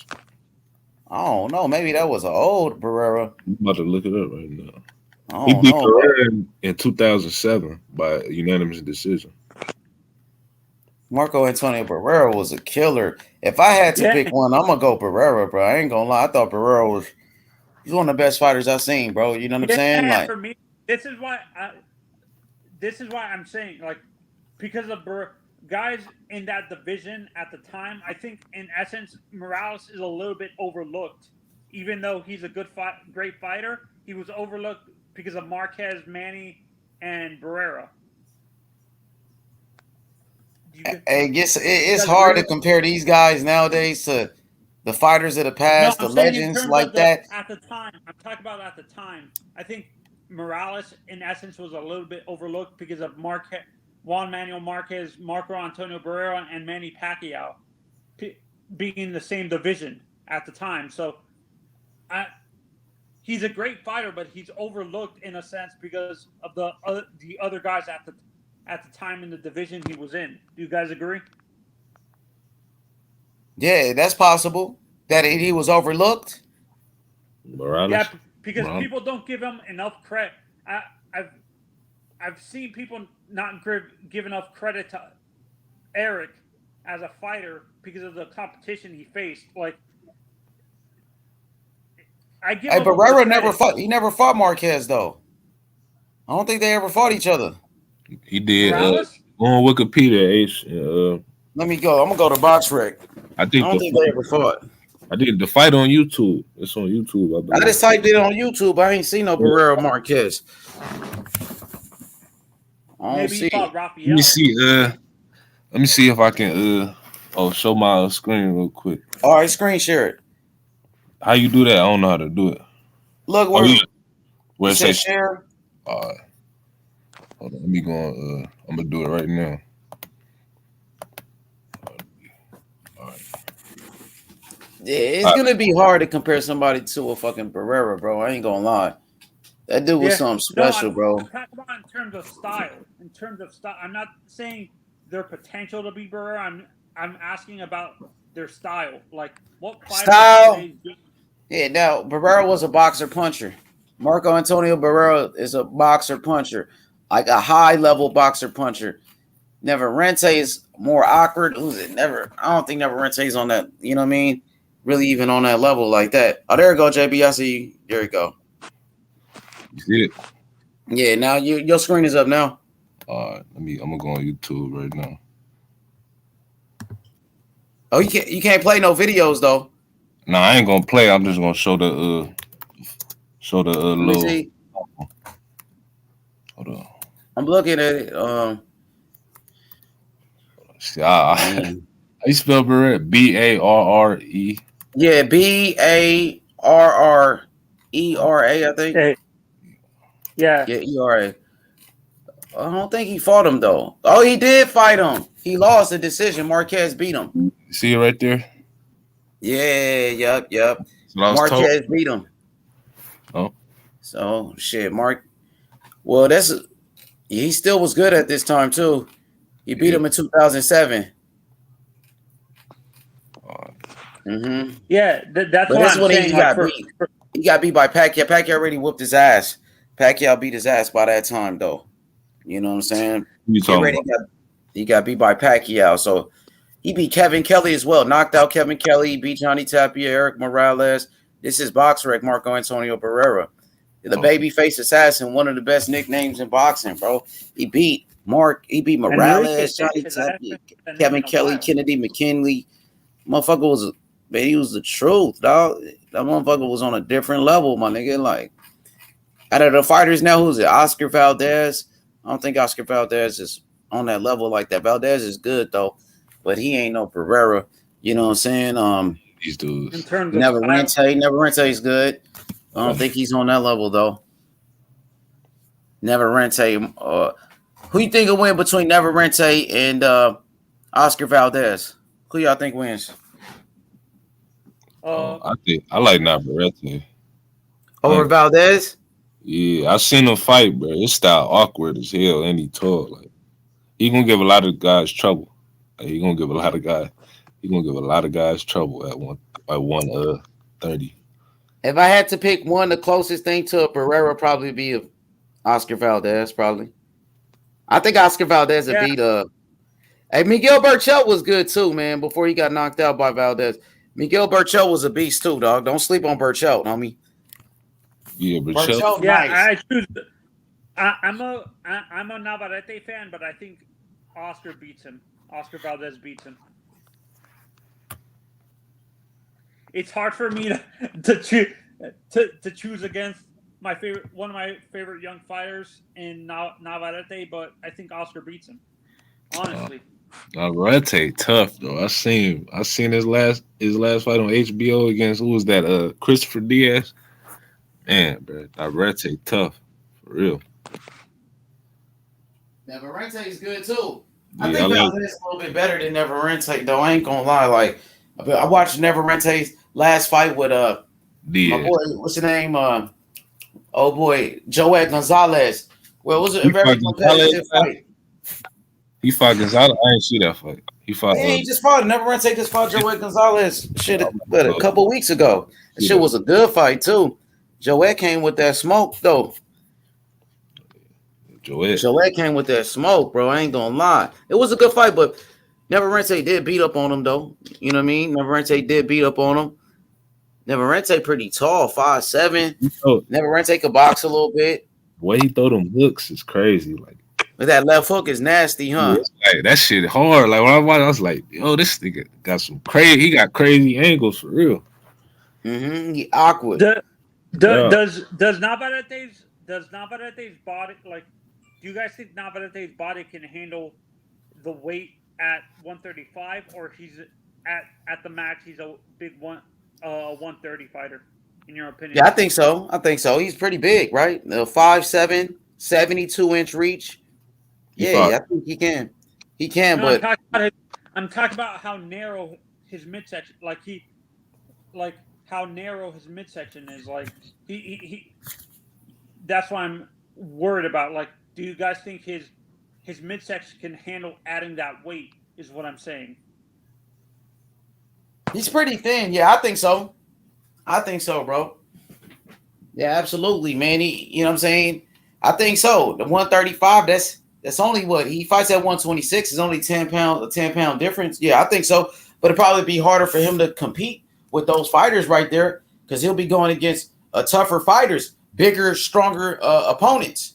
You know, and we've seen him at 126 in his last fight against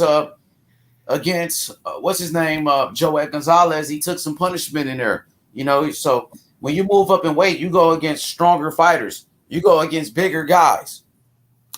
I honestly, I think he can dominate Devin. Honestly, if never Devin Haney. Yeah. I don't know about that one. I ain't gonna lie. I don't know. Devin Haney could box, bro. Devin Haney's fast. Why do you pick him though? What makes you think he could beat a Devin Haney? Because, like you guys always say, styles make fight, and I think that type of style is a weakness for Devin specifically, because he was struggling. I know he won against he was struggling throughout the fight with that walk forward style. Throughout the fight, do you guys agree? With that pressure style, you feel like he struggled against the pressure of that pressure that what's the name, Jorge Linares put on him. Linares was bringing. It's possible, bro. Yeah, that's what I'm saying. I think Neverente is a big puncher. He is a big puncher. You never know. You never know what can happen in the sport of boxing. It's possible, but I do think Devin Haney will beat him. Like, Devin Haney's a very big lightweight. He does have good boxing skills, and even the hand speed of a Devin Haney could give a lot of problems to somebody like a Neverente. But I want to see how Devin Haney can do it. Does Navarrete not have good head movement? He did get hit a lot in his last fight. He do got some boxing skills, though. You know what I mean? I think he's an underrated boxer. That's how he fought against Joel Gonzalez, where he made his adjustments in that fight, was boxing from the outside and, sticking with the jab. I think he's getting better as a boxer, to be honest with you. He's an underrated boxer, Neverente. I don't know why I say Navarrete. I think Oscar Valdez might be able to beat Haney.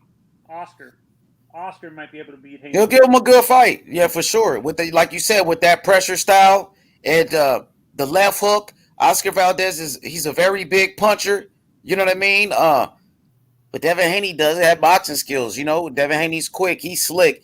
Devin Haney, he has a lot of speed. And Devin Haney's way bigger than Oscar Valdez. He's much bigger than Oscar Valdez. And, even Oscar Valdez's last fight against Robson Canseco gave Oscar Valdez a lot of problems. The height and the length of a Canseco gave him some problems in there. I wonder how Devin Haney will take the punching power of a Oscar Valdez, though. You know what I mean? Because Oscar Valdez does have power in that left hook for sure. But we always compare.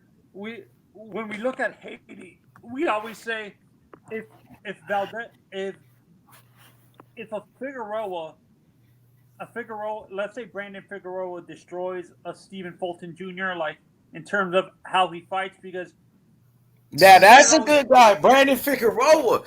Yeah, that motherfucker right there. That's somebody we could be talking about. He's pretty good. I'm to that fight. Oh, it's going down. It's like 2 more weeks. 2 weeks away, I think 3 weeks away. Coming up. Push back, huh? Yeah, because somebody, you know what I'm saying, had got the joint, you know what I'm saying? Got the virus and shit like that. But, thank God everybody made a full recovery and shit. This weekend, that fight. It's coming up. Let me see. I'm pulling it up. Now, that's the dude that might be the closest, you know what I'm saying, to a fucking Barrera or a Morales and one of those guys. This guy right here is a special fighter. 22 wins, 17 knockouts, 5'8" with a 72-inch reach. He fights at 122 pounds. Underrated fighter right here. And he's going against a tough fighter in Fulton for unification. Still undefeated. Underrated Mexican fighter right here. But I think he's American Mexican though. Mexican American. You know what I mean? Yeah. Omar. His brother Omar, right? Yeah, I believe so. Yeah, Omar, his brother. Omar fights at 147. Let's say Brandon beats Steven. Do you think the fight between him and Navarrete happens or no? Well, he fights at 122. Navarrete's at 126. They're in 2 different weight classes. And Navarrete's talking about moving up to 130 to go fight Oscar Valdez. So, I don't think that fight will happen. Who are the champions at 126 with Emmanuel? Emmanuel Navarrete. You got Gary Russell. It's only Gary Russell, right? Or Leo Santa Cruz. And Kid Galahad, right? Yeah. Yeah, do you think the fight with Kid Galahad ever is going to happen with? That's possible. Kid Galahad is promoted by Eddie Hearn. You know what I mean? So it's a possibility. So that fight is going to be on what? November 27th. Okay, that's the same day as T.O. in Cambosis. So that's in 2 weeks. Yeah. Okay, that's Thanksgiving. But this dude is pretty good right here, though. Don't sleep on Brandon Figueroa. He had a big win in his last fight against Luis Neri. Luis Neri was an undefeated champion from Mexico, and he stopped Luis Neri. Stopped him. So watch Figueroa. Only 24 years old, too. Pretty big. Is there... See, that's another word that confuses me when people say stop and knockout. Is that the same term? Does that mean the same thing? What was that? I've heard the term stopped and knockout. Are they? Yeah, stopped means a technical stoppage where the corner might have stopped the fight, the doctor might have stopped the fight, or the referee. You know what I mean? But a knockout, just a regular KO, that's when, somebody gets counted out, gets knocked down, and they count to 10. You know what I mean? That's actual KO. But TKO is when the referee stops the fight, your corner throws in the towel, or the doctor stops the fight. That's the difference. But it's all results in knockout at the end of the day. Or if you quit. Yeah. If you quit. Yeah. If you quit, it's TKO. Yep. Yeah, and for me, this is why I think there's a struggle with casual boxing fans understanding boxing. There's so many terms for either the same thing or, like, these terms are so confusing. That's the reason why I ask these questions, because some of these terms are so confusing and stuff like that. Like, there's so many terms meaning the same thing sometimes. Yeah, no doubt about it, bro. No doubt about it. Oh, he's from Waco. For sure. But, I mean, at the end of the day, it all results in a knockout. It all counts on your record as a knockout. Yeah, that's what I'm saying. As a knockout, bro. Why on the record? That's what I'm wondering. Why do you guys think they mash everything into a knockout instead of separating it on the record? I mean, the fight still stopped, whether it's a knockout or a TKO. You still didn't go the distance. You still got beat up and stopped. No, that's what I'm saying. Why not separate? I understand keeping the TKO and the knockout together, but why not separate the stoppage, which is on the record as something else? Like separate that, or would it be more convoluted if you do that? More confusing. Probably more confusing. Yeah, more confusing. I would say. Okay. Boo Boo versus called out Andre Ward to fight. Oh, Demetrius Andrade called out Andre Ward. That's what they said. Yes. Somebody in the chat said that. Yeah. White Kanye West. He might just be capping. He said Boo Boo called out Andre Ward to fight. He ain't scared of Canelo at 175. Who is you talking about? Boo Boo. Yo, Bohai, what up, though?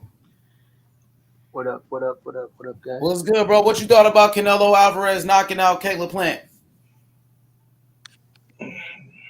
Man, it was beautiful, wasn't it? I loved the whole fight. I loved everything about it, man. I want PBC to stick around. I hope they can leverage this and pull themselves up out of the hole that they're in. We need more boxing. We don't need less of it, right? Do y'all agree?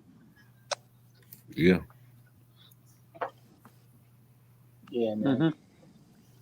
And but what I really wanted to talk about was I want to ask you guys, because you guys are like more expert than I am. You've been following the sport longer than me, much longer. What y'all think about Terrence Crawford, Sean Porter? Like, what y'all think if it's a real tough fight? Do y'all think Terrence Crawford will be the same Crawford out of this, or do you think he'll leave a piece of him in that ring against Sean Porter? Because people are saying if he wins, he might become number one pound for pound. But my whole thing is like, what's the cost of victory? Like, what if it takes a real toll on him if he goes in a dogfight with Porter and he's never the same after that? Like, what y'all think about that? I mean, there was plenty of fighters that fought Sean Porter, guys like Errol Spence. Errol Spence was still able to come back, and he beat Danny Garcia.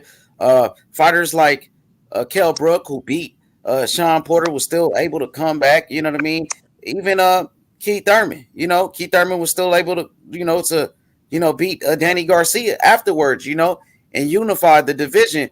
With that being said, I think it's going to be a great fight, man. Terrence Crawford is pound for pound, like you said, one of the best in the world. I think Terrence Crawford should be able to outclass Sean Porter and take him to school, give him a boxing lesson. I think Terrence Crawford will beat Sean Porter better than everybody else did. Yeah, I don't see that taking a big toll on Terrence Crawford like that. But Sean Porter does have the ability to make it a rough and tough fight like he did with everybody else. But to answer your question, no, I don't think it'll take that much away from Terrence Crawford, where he will not be the same fighter again. No, I don't see that. What about you, JB? Okay, go ahead. Go ahead. Nah, go ahead. I don't really see it taking a toll out of Terrence Crawford. I got him winning this fight, like you said, H, pretty easily. I got him stopping Sean. So I don't think Sean really got the power to, if that were to happen, I don't even think he got the power or to make that even possible, in my opinion. So I really don't think this fight will take a toll on him. But don't y'all think Errol Spence hits harder than, he has at least the same. They both have power, but don't you think Spence has a little bit more power than Crawford, or you give Crawford the edge in power? He got accumulative power, Spence, but Bud got that. I think Bud got more one punch knockout power. As you seen when he was able to drop Kell Brook on a little jab, turn into a left hook, wasn't that hard of a shot. Some of those it's just like you don't see the shot coming, right? But like Sean Porter was seeing everything that Errol Spence was doing, but he still kept coming through all of that. You know what I'm saying? So I think you guys might be a little underselling and underestimating Sean Porter here a little bit, or maybe overhyping Terrence Crawford. Or maybe it's not overhyping Terrence Crawford. Terrence Crawford, he got all the accolades that you want in a fighter. 3-division champion, undisputed champion. He's on the pound for pound list. These are the facts. Yeah, we just stating the facts that this guy is pound for pound one of the best fighters in boxing. You know what I mean? I think you might be underrating Terrence Crawford and his punching power. This man got 8 straight knockouts. He started off at lightweight, but he was able to carry his power on to the higher weight classes. H, let me ask him this. But you just said TKO and KO aren't the same thing. Crawford got a lot of TKO. No, that's what Anthony. Yeah, that's what. But I said that it all counts as the same thing on your resume. It still counts as a knockout. Yo, we got Philly Zoe and Jonathan. What up, Jonathan? What's going on, my brothers? Man, good to have you back on the platform, brother. What up, Zoe? What's good? What's the deal, H? How you living, brother? Man, I'm good, bro. Jonathan, what you thought about Canelo knocking out Caleb Plant? Well, I expected it because I said going into that fight, once the fight was made, that Canelo just had more big fight experience than Caleb Plant. And that was going to be an advantage. I wasn't really looking at a specific style. I just felt that Canelo has been on that big stage longer. And that was going to bode well for him because he's the more experienced fighter. But I think after the fight, it's going to make Caleb Plant a whole lot better long term because he's just 28 years old. Yeah, man. I'll tell you this. Like now, whenever people compare whoever Canelo fights next, they're gonna have to compare that boxer to Caleb Plant, and they're gonna have to say, is this man really a better boxer than Caleb Plant? I think a lot of people now respect Caleb Plant's pure boxing skills much more than they ever did before. It's gonna be hard to put anyone in front of Canelo at this point that has the boxing skills and defense that Caleb Plant has. Do y'all disagree? I disagree. Okay. I Who do you think has better boxing skills and defense? Who got better boxing skills and better defense than Caleb Plant? In which Yeah, weight class? 168 or 175? Both. 175. It's possible that Bivol has better skills. Bivol has a better jab. Bivol has very good defense as well. So Bivol, that's a possibility. But Caleb Plant he was good, bro. Caleb Plant, he won a couple of rounds, and that's about it. But yeah, there's fighters on a higher level than the Caleb Plant, for sure. I mean, if you got a list, please feel free to share it. I just named one. Dimitri Bivol. I think Dimitri Bivol. David Morrell Jr. David Morrell, another guy. Yep. I agree with him. You've seen David Morrell in a big fight against a championship fighter like Canelo display the boxing and defense. Bro, who the fuck did Caleb Plant fight? Who did Caleb Plant beat? He ain't fought nobody. Outside of that, before he fought. Yeah, he ain't fought nobody before Canelo, bro. But everybody was saying this dude had skills. This guy was special. He was a great boxer and all of that. You know what I mean? I think David Morrell has better skills. But I mean, shout outs to Caleb Plant. Not to take anything away from him. I think Dimitri Bivol has better skills. But let's pass it around. Let's see what JB thinks. Go ahead, JB, and then we go to Jonathan and Zoe. Like you was saying, Ace, Dimitri Bivol, David Morrell Jr., Demetrius Andrade. Them is three guys that's better boxers than Caleb Plant, in my opinion. All right, let's go to Jonathan. Who you think at 160, 168, 160, 168, 175 is a better boxer than Caleb Plant, or better skills or better defense than Caleb Plant? Yeah, like defense. Yeah, boxing and defense. You got to them both because David Benavidez don't have the defense.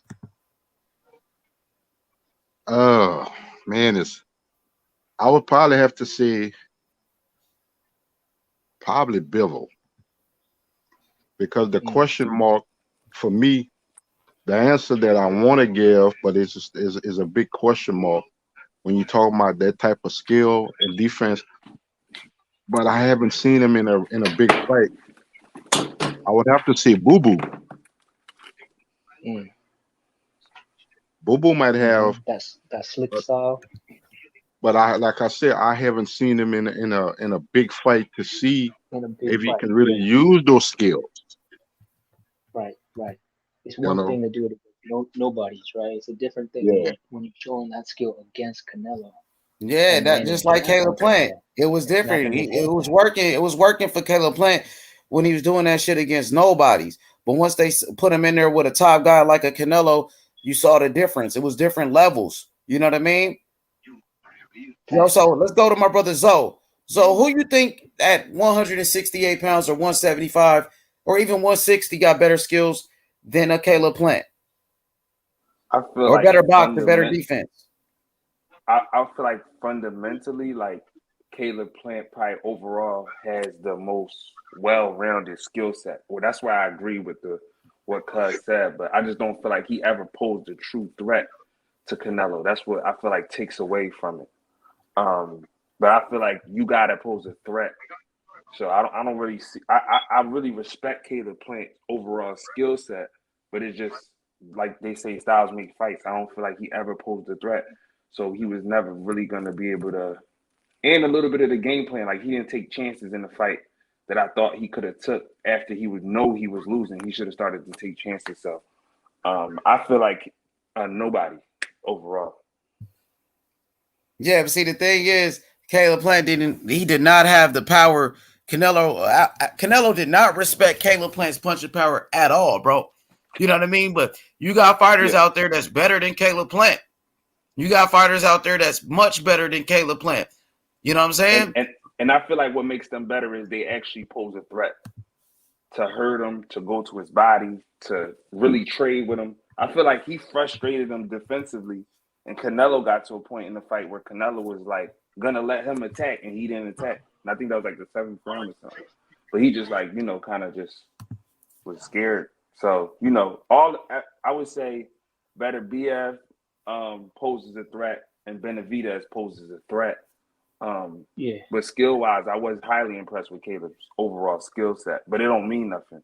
But the thing is, I feel like to some other fighters, it may mean something. Like if he's not fighting Canelo. Yeah. Well, I mean, definitely he's gonna have way more confidence whoever he fought because he just went up against the pound for pound, so he can only go up from here, right?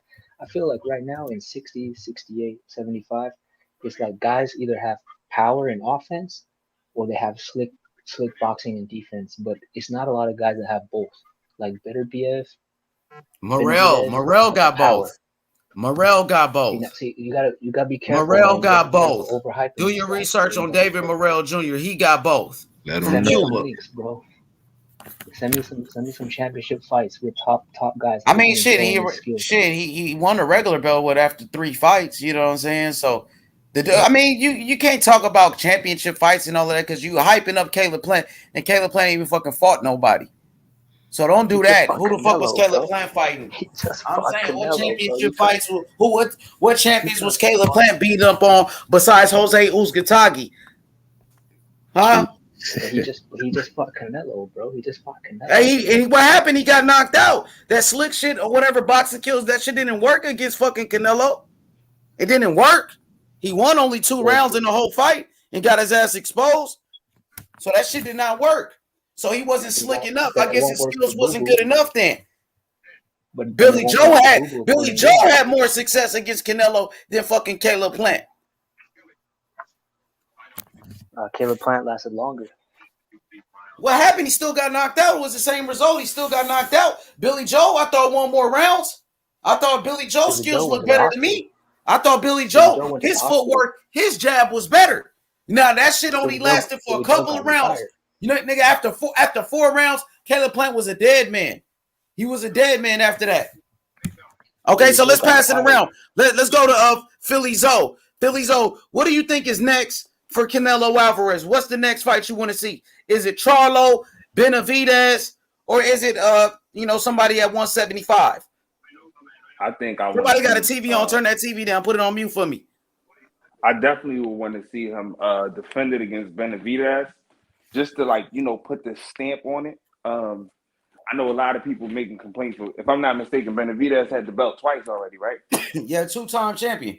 Yeah, so I definitely feel like he fights the best person, and I think Shoot the 5 was saying Better BF is the biggest threat, but I feel like I definitely want to see Canelo fight Benavidez. I think that's an action-packed fight.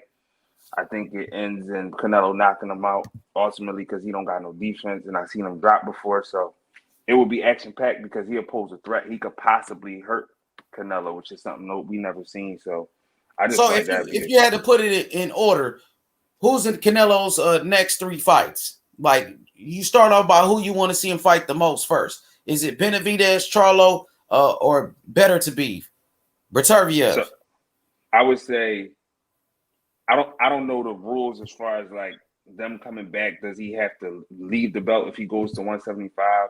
Does he still get a chance to vacate the belt? But how I would want to see it in a perfect world was beat Benavidez, go fight Beterbiev, and then fight Charlo, because I feel like Charlo does need a little bit more experience. His last fight wasn't I ain't like his performance his last fight. So I would want to see him, bring a little bit more to his game, because I think it would be a bad matchup for Charlo right now. All right, let's go to Jonathan. Jonathan, what's the next 3 fights for Canelo? You know what I'm saying? In order, who you want him to see him? You want to see Canelo fight the most? Who I want to see him fight the most will probably be Bivol. As the fight that I'm most intrigued with. But the thing with Canelo is tricky with him because he has a Mayweather mindset. He moves a different way.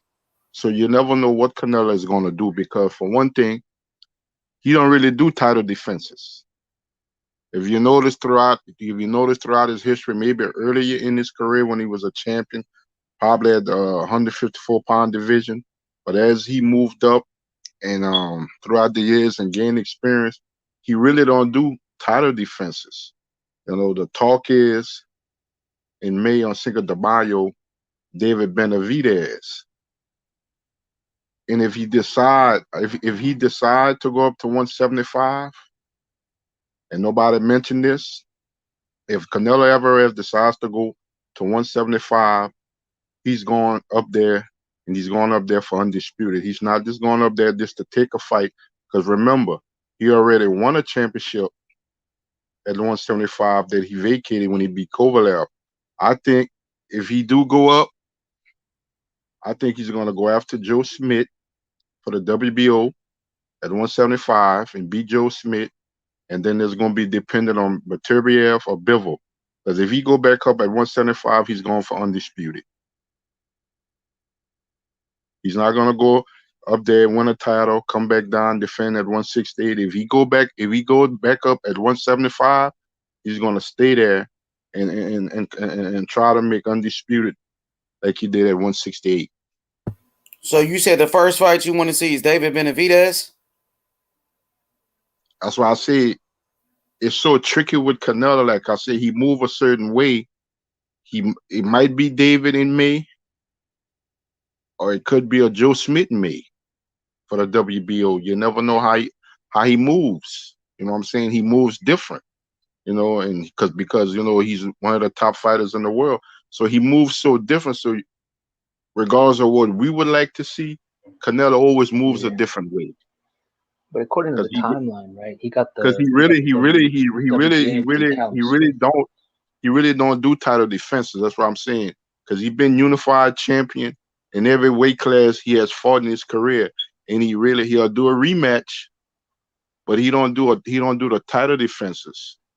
And I guess Benavidez would be a title defense. It would be a big fight on that day. I would like to see him fight Benavidez, but I don't know if he will. See, the thing is, he got the first 168 belt he got was from Callum Smith. That's the WBA. So if you go through the timeline, WBA, WBC, WBO, IBF, he has to defend or drop the WBA next. So that means who's in the WBA is David Morrell or Bivol. Then comes the WBC, which could be whoever. David Benavidez was fighting in a title eliminator this Saturday against Kyron Davis. Benavidez is the number 1 contender. Let's go to my brother Philly Zoe. Philly, you ready to answer the question who you want to see Canelo fight? Yeah. Okay, let's go to IB. I wanted to add something real quick. Go ahead. Something real quick. Yeah. I had seen I think it was one of the other channels. They had made a quick interview with Brian Custer. Brian Custer had said he heard rumblings that Charlo and Canelo might had like some type of little meeting. And then I also want to add that Canelo said that he had little hesitations with fighting another Mexican, but he said he'll ultimately fight him. This is what I seen him say in the interview. So I just wanted to add that in. Yeah, he said he will fight David Benavidez. He said it on Brian Custer's interview. He said it more than one time. IB, what's good, my brother? What's good? What's good, my brother? Though, one, I want to see him fight Charlo the most. I think that's kind of overdue. But he has to come up to 168. Then Benavidez, that's Cinco de Mayo in May. Cinco de Mayo weekend makes a lot of sense with a Benavidez. And my third would be Better to Be if he go up to 175. But like the brother was saying, I feel like when he move up to 175, he plans on cleaning it out, so he'll be up there for a little minute once he go back up to 175. So that's my three: Charlo, Benavidez, and Bitter to Be. But I think that Benavidez fight makes the most sense to me right now as far as the next fight for Canelo. All right. Shelton Moore, what about you? What's the next fight for Canelo? Give me your next 3 fights for Canelo. I don't want to mention the guys who are at 160 and haven't moved up yet because they're irrelevant right now. They're in another weight class. Even Charlo? He's in another weight class. He hasn't moved up, so I don't even want to talk about him. Until they move up, I want to see him fight Benavidez. That's in his weight class. If he has no one else after Benavidez, if he decides to go up to 75, which in my opinion, I don't think is a good move. I don't think he should go up there. But if he does, he should fight Joe Smith first. That's the easiest pickings. Fight Joe Smith first, then maybe Bivol. I think you stay away from Better Biev because Better Biev is not going to allow Canelo to do whatever he wants in the ring like Caleb Plant did. He's not going to allow Canelo to stand there and stalk him and follow him around. He's not going to allow that. So I would like to see him fight Benavidez in his weight class. If there's another person in his weight class that wants to step up and take a shot, fight them. If not, then I want him to fight Joe Smith next and then Bivol. All right, let's go to Bold Hype. So, Bold Hype, what's the next 3 fights with Canelo that you want to see? Man, actually, I wouldn't even mind if he took the year off just to force a lot of these other guys to have tournaments and fight each other, because that would be, to me as a boxing fan, way more entertaining to see like a Bivol versus a Benavidez or any of these other matchups. Like let's say even like a Anthony Durrell, Caleb Plant, some of these guys who don't have belts but are still big names. I'd love to see that rather than everyone just waiting around for Canelo. So I'm not even really gonna give you my 3. I'd rather see these guys face each other and let Canelo sit out a year and force these guys to have a tournament. All right, Luis Phillips says, Triple H, if you could have your way, give me Andrade and Charlo next 3 fights. Shit. For Andrade, I would say Charlo, they should fight each other first. A Triple G for Andrade, and maybe even a Sergey Derevyanchenko or a Jaime Munguia. You know what I'm saying? Those are 4 fights for him. A Triple G, Charlo, fucking Sergey Derevyanchenko, and Jaime Munguia. Same thing for Charlo. Charlo should fight Andrade. Charlo should fight against Triple G. Charlo, he should fight. He already fought Derevyanchenko. Where Charlo versus a Munguia at 160, or even a Lara. Lara is still a fighter right there, and Lara's still making noise. Lara got the regular belt at 160. Lara is a player. You know what I mean? Don't forget about Lara. But yeah, those are the fights. So let's go to my brother Khalid. How you doing, brother Khalid? What's the next 3 fights you want to see for Canelo? Give me the next 3 opponents. How you doing? I agree with what I don't know who said it, but what the last person said. Like I'd rather see like Charlo fight Triple G or Benavidez fight Triple G, or I want them to fight each other because I think that's a tough fight in order to prepare for Canelo, and I think that would give them more confidence and a better chance at Canelo. But if Canelo had to pick someone, I would say Better Biev or Benavidez. So you said Better BF or Benavidez. What about Charlo? I mean that fight's also a good fight. Like I'd watch it for sure, but I think it's too one-sided. Like I think Canelo whoops him. Okay, for But sure. yeah, Puro, what's good? It used to be Triple G, now it's Triple B. Bivol better be a Benavidez. What up? What up? What'd you say, Bo Hype? Y'all want to see him fight Triple B, right? Benavidez, Oh, Triple Bivol, G. Triple B. Triple B. Better be a Bivol and Benavidez. Triple B. What about Triple G? Is he somebody that you would you like to see that third fight with Canelo Triple G? People on the panel? Anybody? Y'all, everybody. I'm just asking everybody on the panel. Would y'all like to see a third fight with Triple G?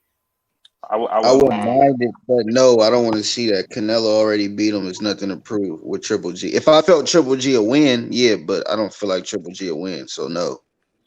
Okay. Or Thank you. unless Triple G put on a crazy dominant performance where he knocked one of these young guys out, then I would want to see it again because I feel like it put him right back to where he was at in a sense.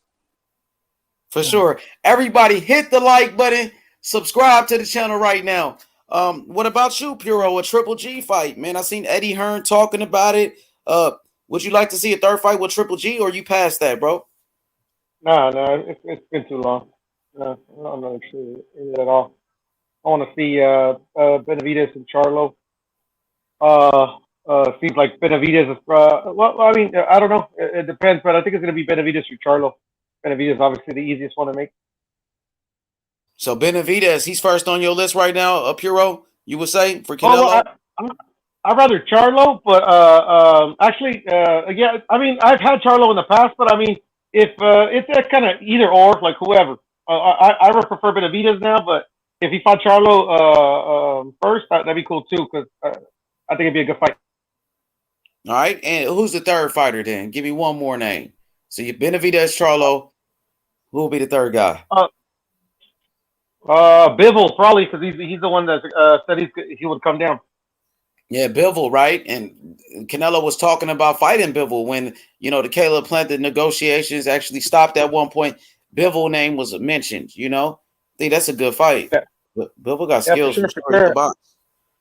Yeah, and they already said he would come down, so I don't think he's going to go to 175. Okay, so that belt at 175 will still be on the line? Would he still put that belt on the line? I don't think so. No, it wouldn't be. They would come down to the super middleweight limit. Would you prefer Canelo go to 175 to fight him for that belt, or no? I would. That'd be nice, but I just don't think he'll move up. And if he does, well, fuck it, he does. But he's comfortable at 168. He said it himself. I think that's why he doesn't get tired anymore. So I mean, time will tell. Hey, H, can I answer Lewis Phillips' question real quick?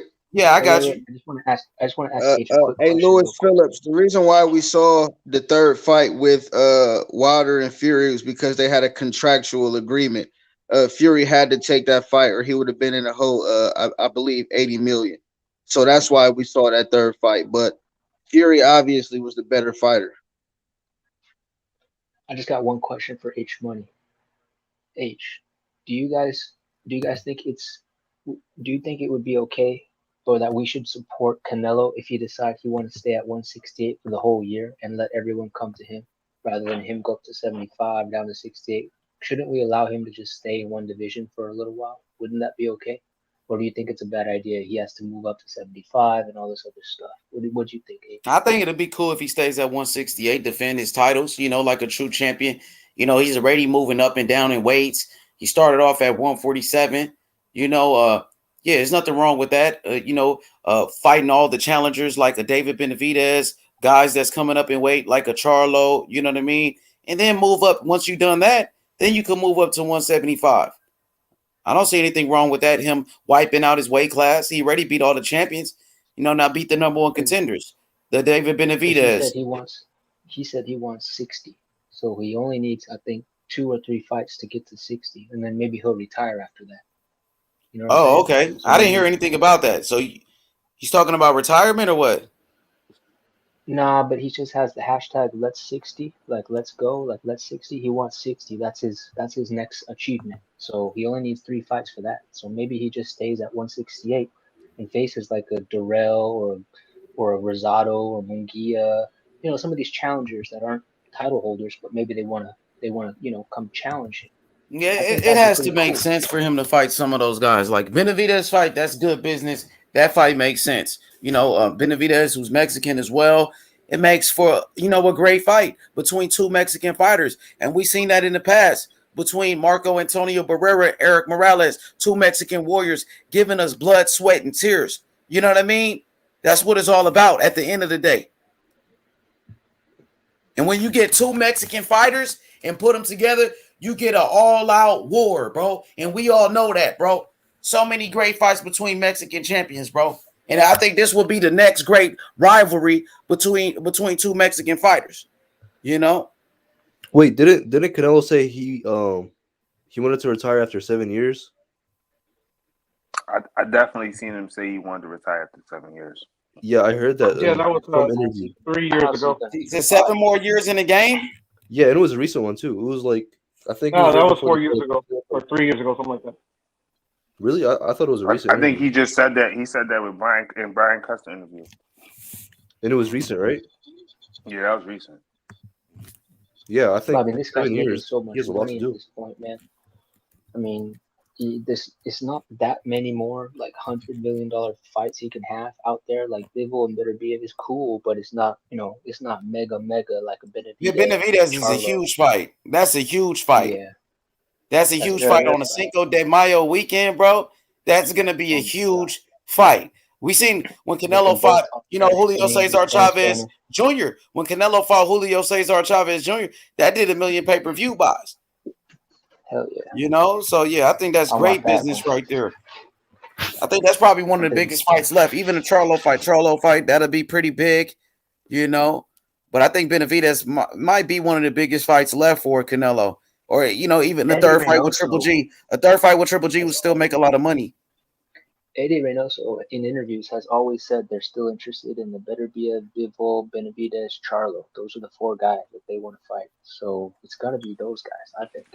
You know what I'm saying? I just hope they can do it at 168. I hope they don't ask Canelo to keep going up and down and all this stuff. His body's gonna break down eventually, man. Like let this man He's still young. get his weight and let these guys.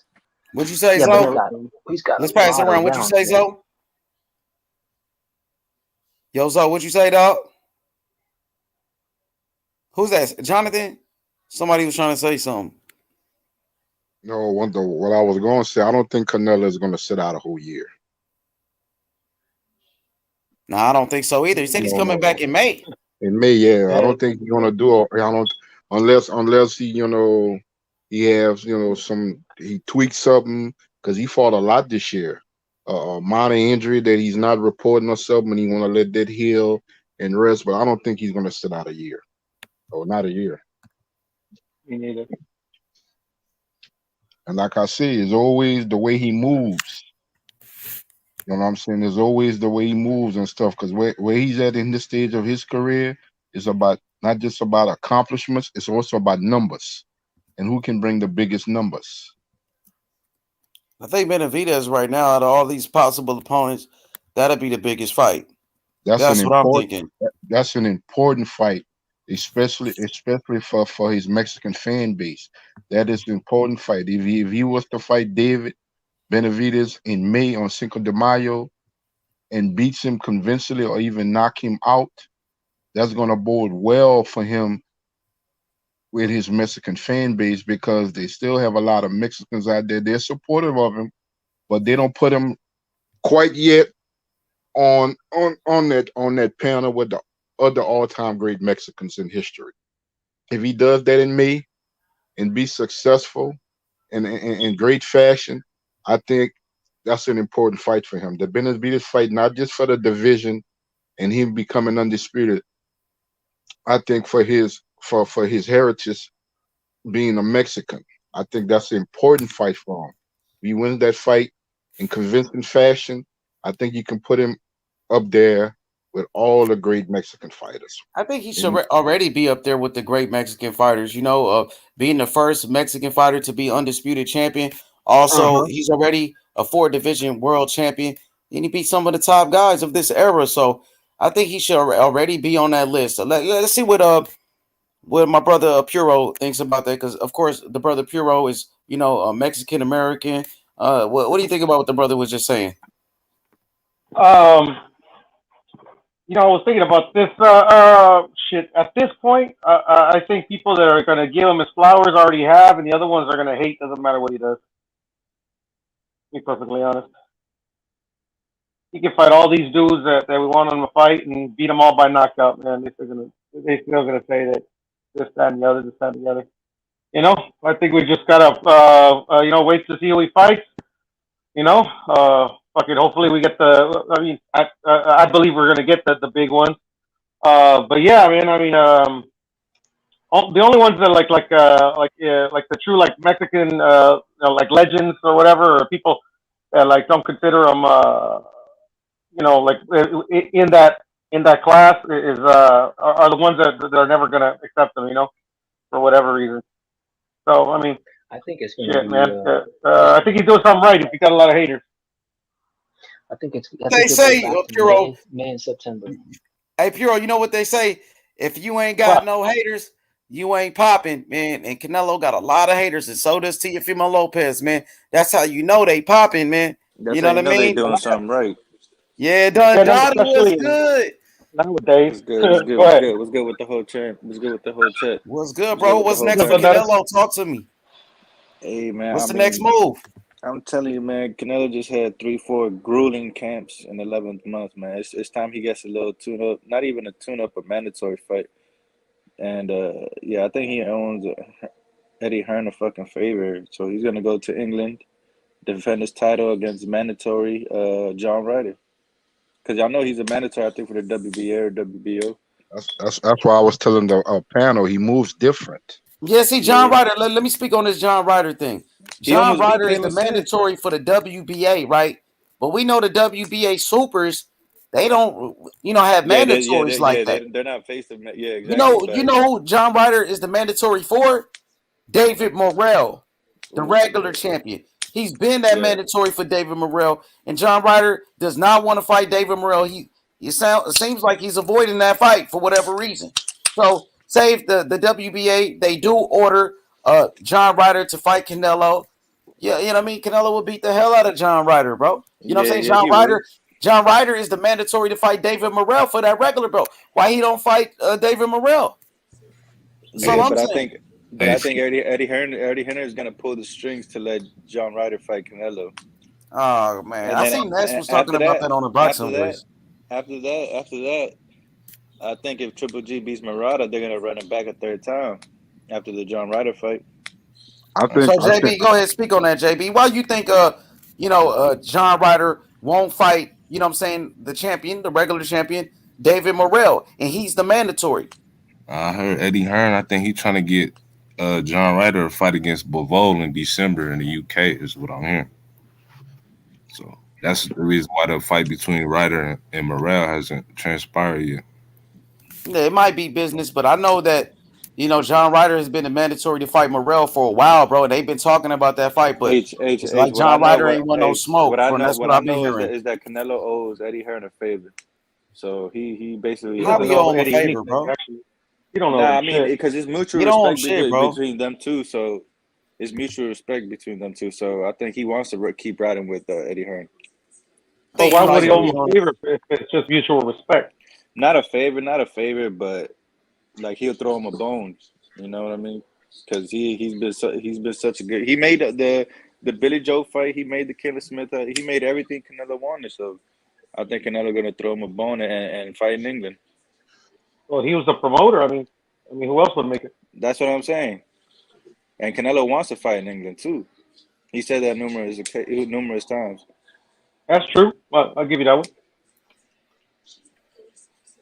I know in a recent interview, I think about a week and a half ago, a reporter had with Eddie Hearn. I know the name that he keeps mentioning alongside Canelo when he comes back in the new year is Triple G. Yeah, Triple G and John Ryder.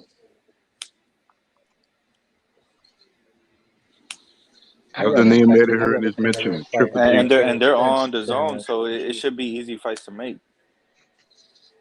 But also, Canelo said after the fight at the press conference, he was pleased and how well he was treated on Showtime. Yeah, and then that gets to my third opponent after GGG and John Ryder. He probably gonna fight Charlo. Because Steven Espinosa, they talked with him. I think the next day after the fight, I think the Sunday they talked with him in the interview. He said he's going to give Canelo 2 weeks, and he's going to give him a call and talk to him about what we're going to decide for the next year. So I'm pretty much thinking that Canelo going to be for a while with Showtime, or he may finish his career with Showtime.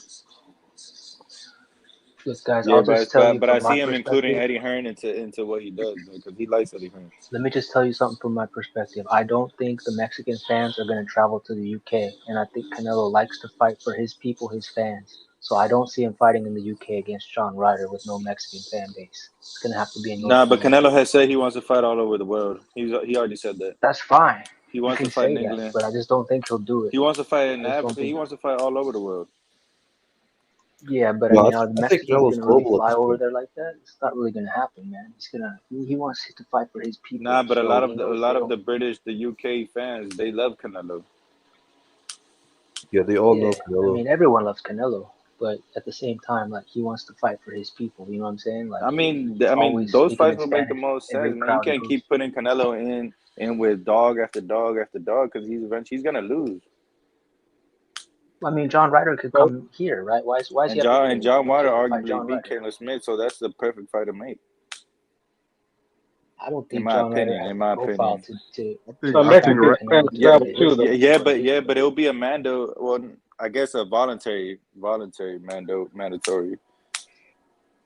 Bro, The the Mexican haters. fans I travel think as well, though. he'll fight. It's not like they're I gonna have think no he'll fans. fight. I think he'll fight two PBC fighters next year, or May and September. I think that's how it will go. I think he'll I got fight him two fighting PBC guys. Charlo, but everybody Yeah, in the zone is pushing him to fight Triple G again. but he's a free Yeah, I don't agent, think man. it's He's a gonna free happen. agent. Why Yeah, would he yeah, go to? yeah, but I don't see why I he mean, at wouldn't. the end of the day, I mean, Canelo gonna fight whoever he want to fight. We can just debate on, what fights make the most sense for him next. Canelo, the ball's on Canelo's court. You know what I mean? So he gonna do what he want to do. Honestly, Yep. Yeah, he Yeah, but will, but I think he'll fight John he Ryder wants and to fight Triple for G his before he fans gets too. in there with Charlo and Benavidez, though. I can tell you that. I He won't fight know Triple G because he doesn't want to. the topic of what we discuss in this cello is Canelo, and Canelo is in a top-notch position. But my thing is what's next for the rest of these guys outside of Canelo? What is next for them? That is the better question, but nobody wants to say nothing about that because Be- nobody Because they the don't want thing, to lose their lottery ticket. Yeah, Yeah, because no, like I, no one knows anything about what's going on because like they're not doing anything. They're just sitting around. they're I just think sitting around waiting 160. for I Canelo. think 160 is the only division that don't have a unified champion, or 130 as well. But 160 ain't really doing nothing. I mean, now Triple G's about to fight Murata, but Yeah, they're gonna what are have these other a, champions doing? a unified champion right now. Hey, Charlo versus Andre gets the winner of GGG and Murata, and then that winner gets Canelo shot. It should be that easy, but The Charlos won't fight these Andre guys though. not doing nothing. Because you He already just said said it. two PBC fighters against two DAZN fighters. It doesn't you know what I'm No, saying? Like it's too hard to make I that. said, yeah, of course, but that's what I'm saying. That's the politics of boxing. It's really hard to get And a then who- PBC. Like Canelo's the only guy who could make like a top ranked PBC like DAZN super card. You know what I'm I saying? mean, Like the rest of the guys, we just seen same kind of Porter is signed to fight Crawford, so it's possible. It's possible to yep. make those fights happen. Yeah, nothing's impossible. yeah. They can fight each other. Andrade and Charlos aren't because they got personal beef. Yeah, but the Yeah. difference is some of those are on pay per view and some of them are on streaming. Well, You what know what I'm worries saying? me that the fight's not gonna get made is that Charlo was supposed to fight Danny Jacobs a long time ago, and I think one reason the fight didn't get made was because Danny Jacobs is on the zone. we should switch the topic to not Canelo, man. We should talk about Caleb Plant or some of these other guys. You know what I'm saying? Like, let Canelo rest for a little while. Like, if we keep hyping up Canelo, none of these guys are gonna do anything. We should say Caleb I Plant mean, got to fight Canelo next year. deserved it. Canelo is undisputed. That's the reason why we're Yeah, talking about Canelo. that's what I'm You saying. know what I Canelo mean? Those deserves other guys got to a start rest. doing some shit for us to really talk about them. They need to start fighting each other. Which one of these guys are going to step up and fight somebody? You know what I mean? When are they going to fight each other? Hey, I wouldn't be surprised if Andre gets the Triple G fight next I year. want to see Munguia fight Charlo, bro. I want to see Munguia and Charlo. I wouldn't be mad at Triple G versus Andre. Let's talk about the ones that we scheduled. That's a Who good do fight. you guys got in Murata versus Triple G? I got Triple G. I got Triple G as well. Triple G gonna knock him out, bro. And if Murata hasn't fought like in 2 years, bro. What yeah, the if he fuck? looks good against Murata, I'll favor Triple G against Andre. They're both on the zone, right? Yeah. Yes. And they both work with Eddie Hearn. Eddie Hearn promotes both of these guys. You know what I mean? So that should be an easy fight to make. Why not? And if Triple G is over here unifying with Murata, he should want to unify with the other champions. So if the fight don't get made by 2022, man, either Triple G is ducking or I don't know what, man. But how are you gonna want to unify with Murata, but you don't want to unify with We Andre? want to see Demetrius Andrade do something, bro. You know what I mean? As a boxing fan, I want to see this guy step it up in competition, bro. That's for what real. I'm saying. If I was him, I'd be pushing for the Triple G fight. I don't know why he's trying to go to Canelo. He should be pushing for that Triple G fight. They're both on the zone. Yeah, Andrade has never beat a reigning champion. You know, maybe he should try to test himself out against the Charlos. Or the Charlo. Excuse me. Nah, you're right, Piro. Andre never unified after 4 years holding that goddamn belt. Oh, bro, like actually, he's never he's never you know every single belt that he's ever held, it's been a vacant belt. It's been a vacant belt. That's true. He's never fought an actual champion and dethroned the champion, which I don't care. It doesn't matter. But I mean, come on. I mean, let's get it going. I believe the Andrade fight for Triple G is the easier fight to make, but I think Charlo is the more marketable fight. Oh, you see, Triple G's 39 years old, bro.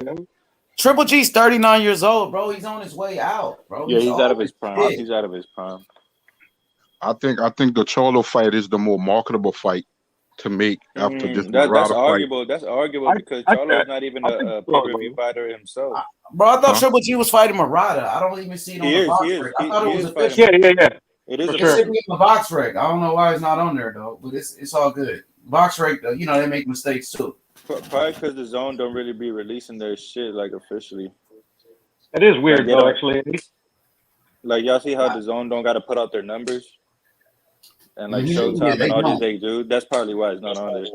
Let me ask the. Yeah, I see what Abe's saying. And normally you'll have a yellow S, right? Like for schedule. Yeah, look at Murata, bro. Yeah, they usually have one of these. Y'all see Murata 16 wins, 13 knockouts, 2 losses. He got beat twice already. Look at the reach. Murata, look at the reach. I wonder who beat him. So the last time, guess what Murata fought last time? 2019, bro. The dude ain't fought damn near in 3 years. So we about to be in 2022. The motherfucker ain't fought since 2019, my boy. Come on, bro. Is he inactive at this point? Injury though. I think it was off an and injury. then they elevate this dude to the fucking super champion, and he ain't fought in damn near 3 years. That's crazy, bro. What the WBA did. So he fought Rob Brandt. He lost to Rob Brandt. I heard this dude Rob Brandt name before. Scroll down a little bit. I have no idea. He knocked him out in 2 rounds though. After. Oh, he I have no idea who Rob lost Brandt is. Hassan Nadam. I know who that is. Hassan Nadam, remember him? Yes, sir. Yeah, and then so he lost to Nadam. He lost to Rob Brandt. I heard this name Rob Brandt before. Who did he just fight recently? Yeah, he just lost. He's training under Bomac, and he just lost. Oh yeah, he did lose. Yup, he just lost recently. Oh, he lost to that one dude. That's Boo-Boo's mandatory. He was with Bomac. He's with Bomac in there. Mm-hmm. Hey, he's Boo-Boo's mandatory. That's crazy how they gave Murata a fucking belt after 3 years, bro, of inactivity. That don't even make sense. Hey, but I heard 2 years ago that Triple G was trying to fight him. So this fight has been in the making for 2 years. Yeah, the pandemic. Remember, you got to give like it a was year a for the pandemic. pandemic, It was a but still, I pandemic. mean, That's a pandemic match. yeah, he did win a vacant belt too, didn't he? Who? Yeah, because it's harder to Murata. Yeah, I mean, I think he won. Shit, he won a I think regular it was belt a or big. something, didn't it? He had a regular belt, and then they elevated Yeah. him to super champion. Yeah, Thanks. that's what I meant. Yeah. That shit Which is I don't fake. care, but I mean, it's taking too damn long for these fuckers to fight. That's crazy how they gave Murata a fucking world title, and he hasn't fought in 3 fucking years, and he ain't even fucking did shit. And now Triple G gets to unify with this dude that didn't even deserve the belt. Right? What was that? That's WBA belt, right? Yeah, the WBA Super. And That's Lara is crazy. the Remember, WBA Canelo had the regular. Super belt. Canelo vacated the belt. You know what I'm saying? Then they elevated Where are Murata. they supposed to fight? Hey, but I'm not sure when they supposed to fight. I Lara's heard the it was regular official. belt. December. Murata is December. But where? In what country? Like, are they going to? Oh, be it's Japan. Be in Japan. Japan. So Triple G is on his way out, bro. That like if Triple G decides to retire after a Murata fight, that shit is weak. Triple G, man, go out, bro, fighting somebody, a real champion, bro. He need to go fight out Andre, on top bro. by fighting one of the best, bro. Go after a Charlo. Go after an Andrade. Do something. Come on, Triple G. Stop waiting on a fucking. He'll gain all the respect in the world if he goes out fighting Andre and giving Andre the chance. You never know. It's probably his last fight. Type of guy though, like in his country. You think this might be his last fight? He don't even need a lot of money. It depends. You never know, but I'm not sure. I think it depends. I think so. He's pushing 40. See, how many fight deal he had with his old Triple G? Was it like a 5-fight deal or some shit? 104 fights? I think he's had 2, right? Was this? So he fought Steve Rose. He fought Derevyanchenko. And that bum the last time. And there's Meta, so 3. 3 fights. So he got a few fights left on the zone. I think he had a 4-fight deal or a 5-fight. I thought it was 5. I don't know. I could be wrong. I don't remember. Was it a 4-fight? It might be his last fight. Like half the Canelo. It was like half the Canelo's deal. It was like half size of Canelo's deal. You know what I'm saying? But still, Triple G got all that money to fight nobody. Steve Rose, Sergey Derevyanchenko. Derevyanchenko was a decent fight. Yeah, that was a solid fight. The Camille dude was a nobody, and he getting paid damn near $20 million to fight these guys. That's crazy. The reason why I think they paid him that money to fight Canelo, but it never happened. Yeah, exactly. The zone, they gave Triple G all of that money because they thought he was getting a Canelo fight. Yep. Yeah, but they never got it, so it backfired on him. And that's why Canelo was so upset because he didn't want to face Triple G again, and that's what the whole deal was based on, that he was going to fight Triple G again. But he never agreed to it. Yeah, I guess Golden Boy, Oscar De La Hoya, they agreed behind Canelo's back to do that. Yeah, exactly. They did the little. That's the fallout. That's the fallout they had. Yo, so why do you guys? never moved up? My question to the panel: what fight will be Triple G's cash out fight? It's only Canelo. Shit, Canelo fight. Canelo 3. Oh, Murata, maybe the Murata. Yeah, nah, I think they're giving him a big bag to go over unless there. Al Heyman could give him a lot of money for a Charlo fight. That's what I'm saying. His cash out fight should be Jamal Charlo. What about if Canelo doesn't get him yet? Al Heyman should pay him some good money to fight Charlo. Yeah, I think that would be. And that's just my opinion. That's just my opinion. I know and they both. If Charlo wins, that's just gonna boost his profile. Is it gonna be on PPC? Where's it gonna be? Shit, maybe it's his own. I'm not sure exactly, but the thing is, Triple G might be. Triple G, I think, is getting paid more money to fight Murata than he's getting to fight Charlo. Hey, that's facts, because they already got it. Yeah, they gave him a lot of money for his deal. I don't think the risk Charlo potentially losing. Who you guys got against Triple G and Errol Spence at 160? Who you guys have? Triple G, man. It won't happen. At this point, Triple G. Yeah, Triple G got to get like Wow. 3 years older for Errol Spence to beat him. I'd rather Oh, see okay. like a Okay. Lara versus Errol Spence or something like that. So you're saying Triple G is a higher pound for pound rated fighter than Errol Spence? Nah, What? there's just weight classes Oh for a no, reason. I think not Spence this. too small for Nah, Triple But G. now hell he's no, 4 hell years no. old, bro. Fucking Earl Spence is, but he's on a pound for pound list. Triple G is no longer on the pound for pound list, Yeah, bro. he's not. That's what I'm saying. It's just because Triple G is way Yeah, bigger than you him. trying to compare a 147 pounder to a 160 pounder, bro? Nah, that's not I a good think he comparison. said that. I think he said that because Errol Spence did call out Canelo at 160. Yeah, that was Yeah, like that was Probably, before the eye that's injury. probably Yeah, that was before why the he's eye saying injury. that. That's Now, probably why he's Earl saying Spence that. is not talking about fighting Canelo now. Yeah, But check I this heard he out. didn't want to fight Canelo no All more. right, this the fight right here. Triple G versus Charlo. Who wins that fight? Triple G Andrade. Who wins those fights? Who wins right now? I saw Triple G fight versus Devianchenko. I wasn't impressed. Who y'all think wins? Triple G or Charlo right now if they fought tomorrow? that's like 50-50. Charlo. Charlo gets hit too All much, right, man. Charlo. Who you got, Dundada? I'll go Triple G. For real? Yeah, All right, what about I you, got him beating Bo? Triple G. Montiel. Who you got? Triple G Charlo. Who you got, Jonathan? The way Jamal Charlo been moving outside of the ring. I've just been looking at some things. I don't know if he's since he's not been active scheduling. I guess since his last fight, I just pay attention to body language, and it looked like a couple of times he was drunk in interviews and the way he talked. I think I would have to give the edge to Charlo. Even though he's been kind of straddling the fence outside the ring, Yeah. I think he's going to be motivated and prepared for a Triple G fight. Plus, Triple G is long in the tooth now.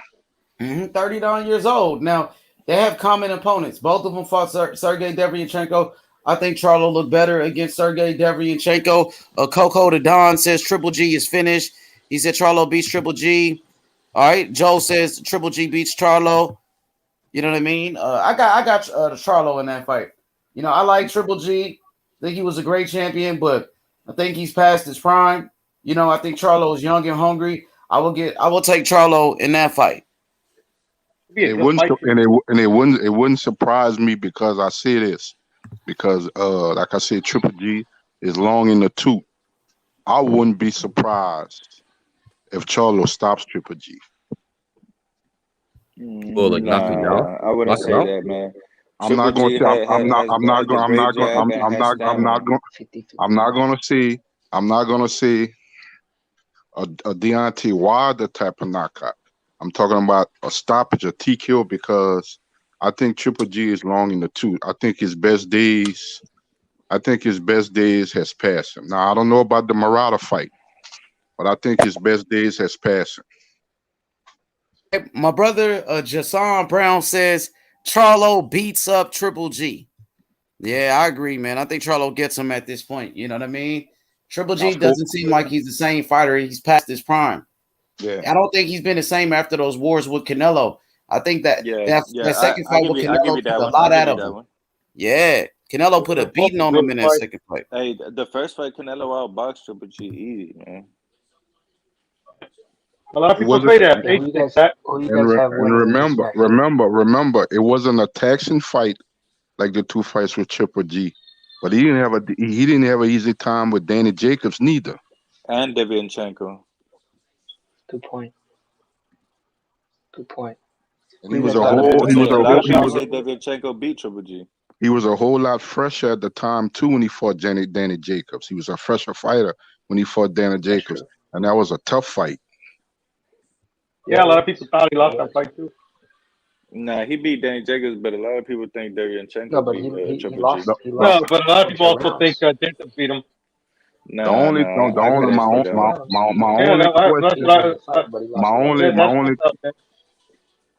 question with Charlo going into a fight, because that would be a big fight for him. Even though Triple G is older, it would kind of almost be like a Caleb Plant, Canelo Alvarez. My only thing in that fight with Charlo that I would be a little kind of sus for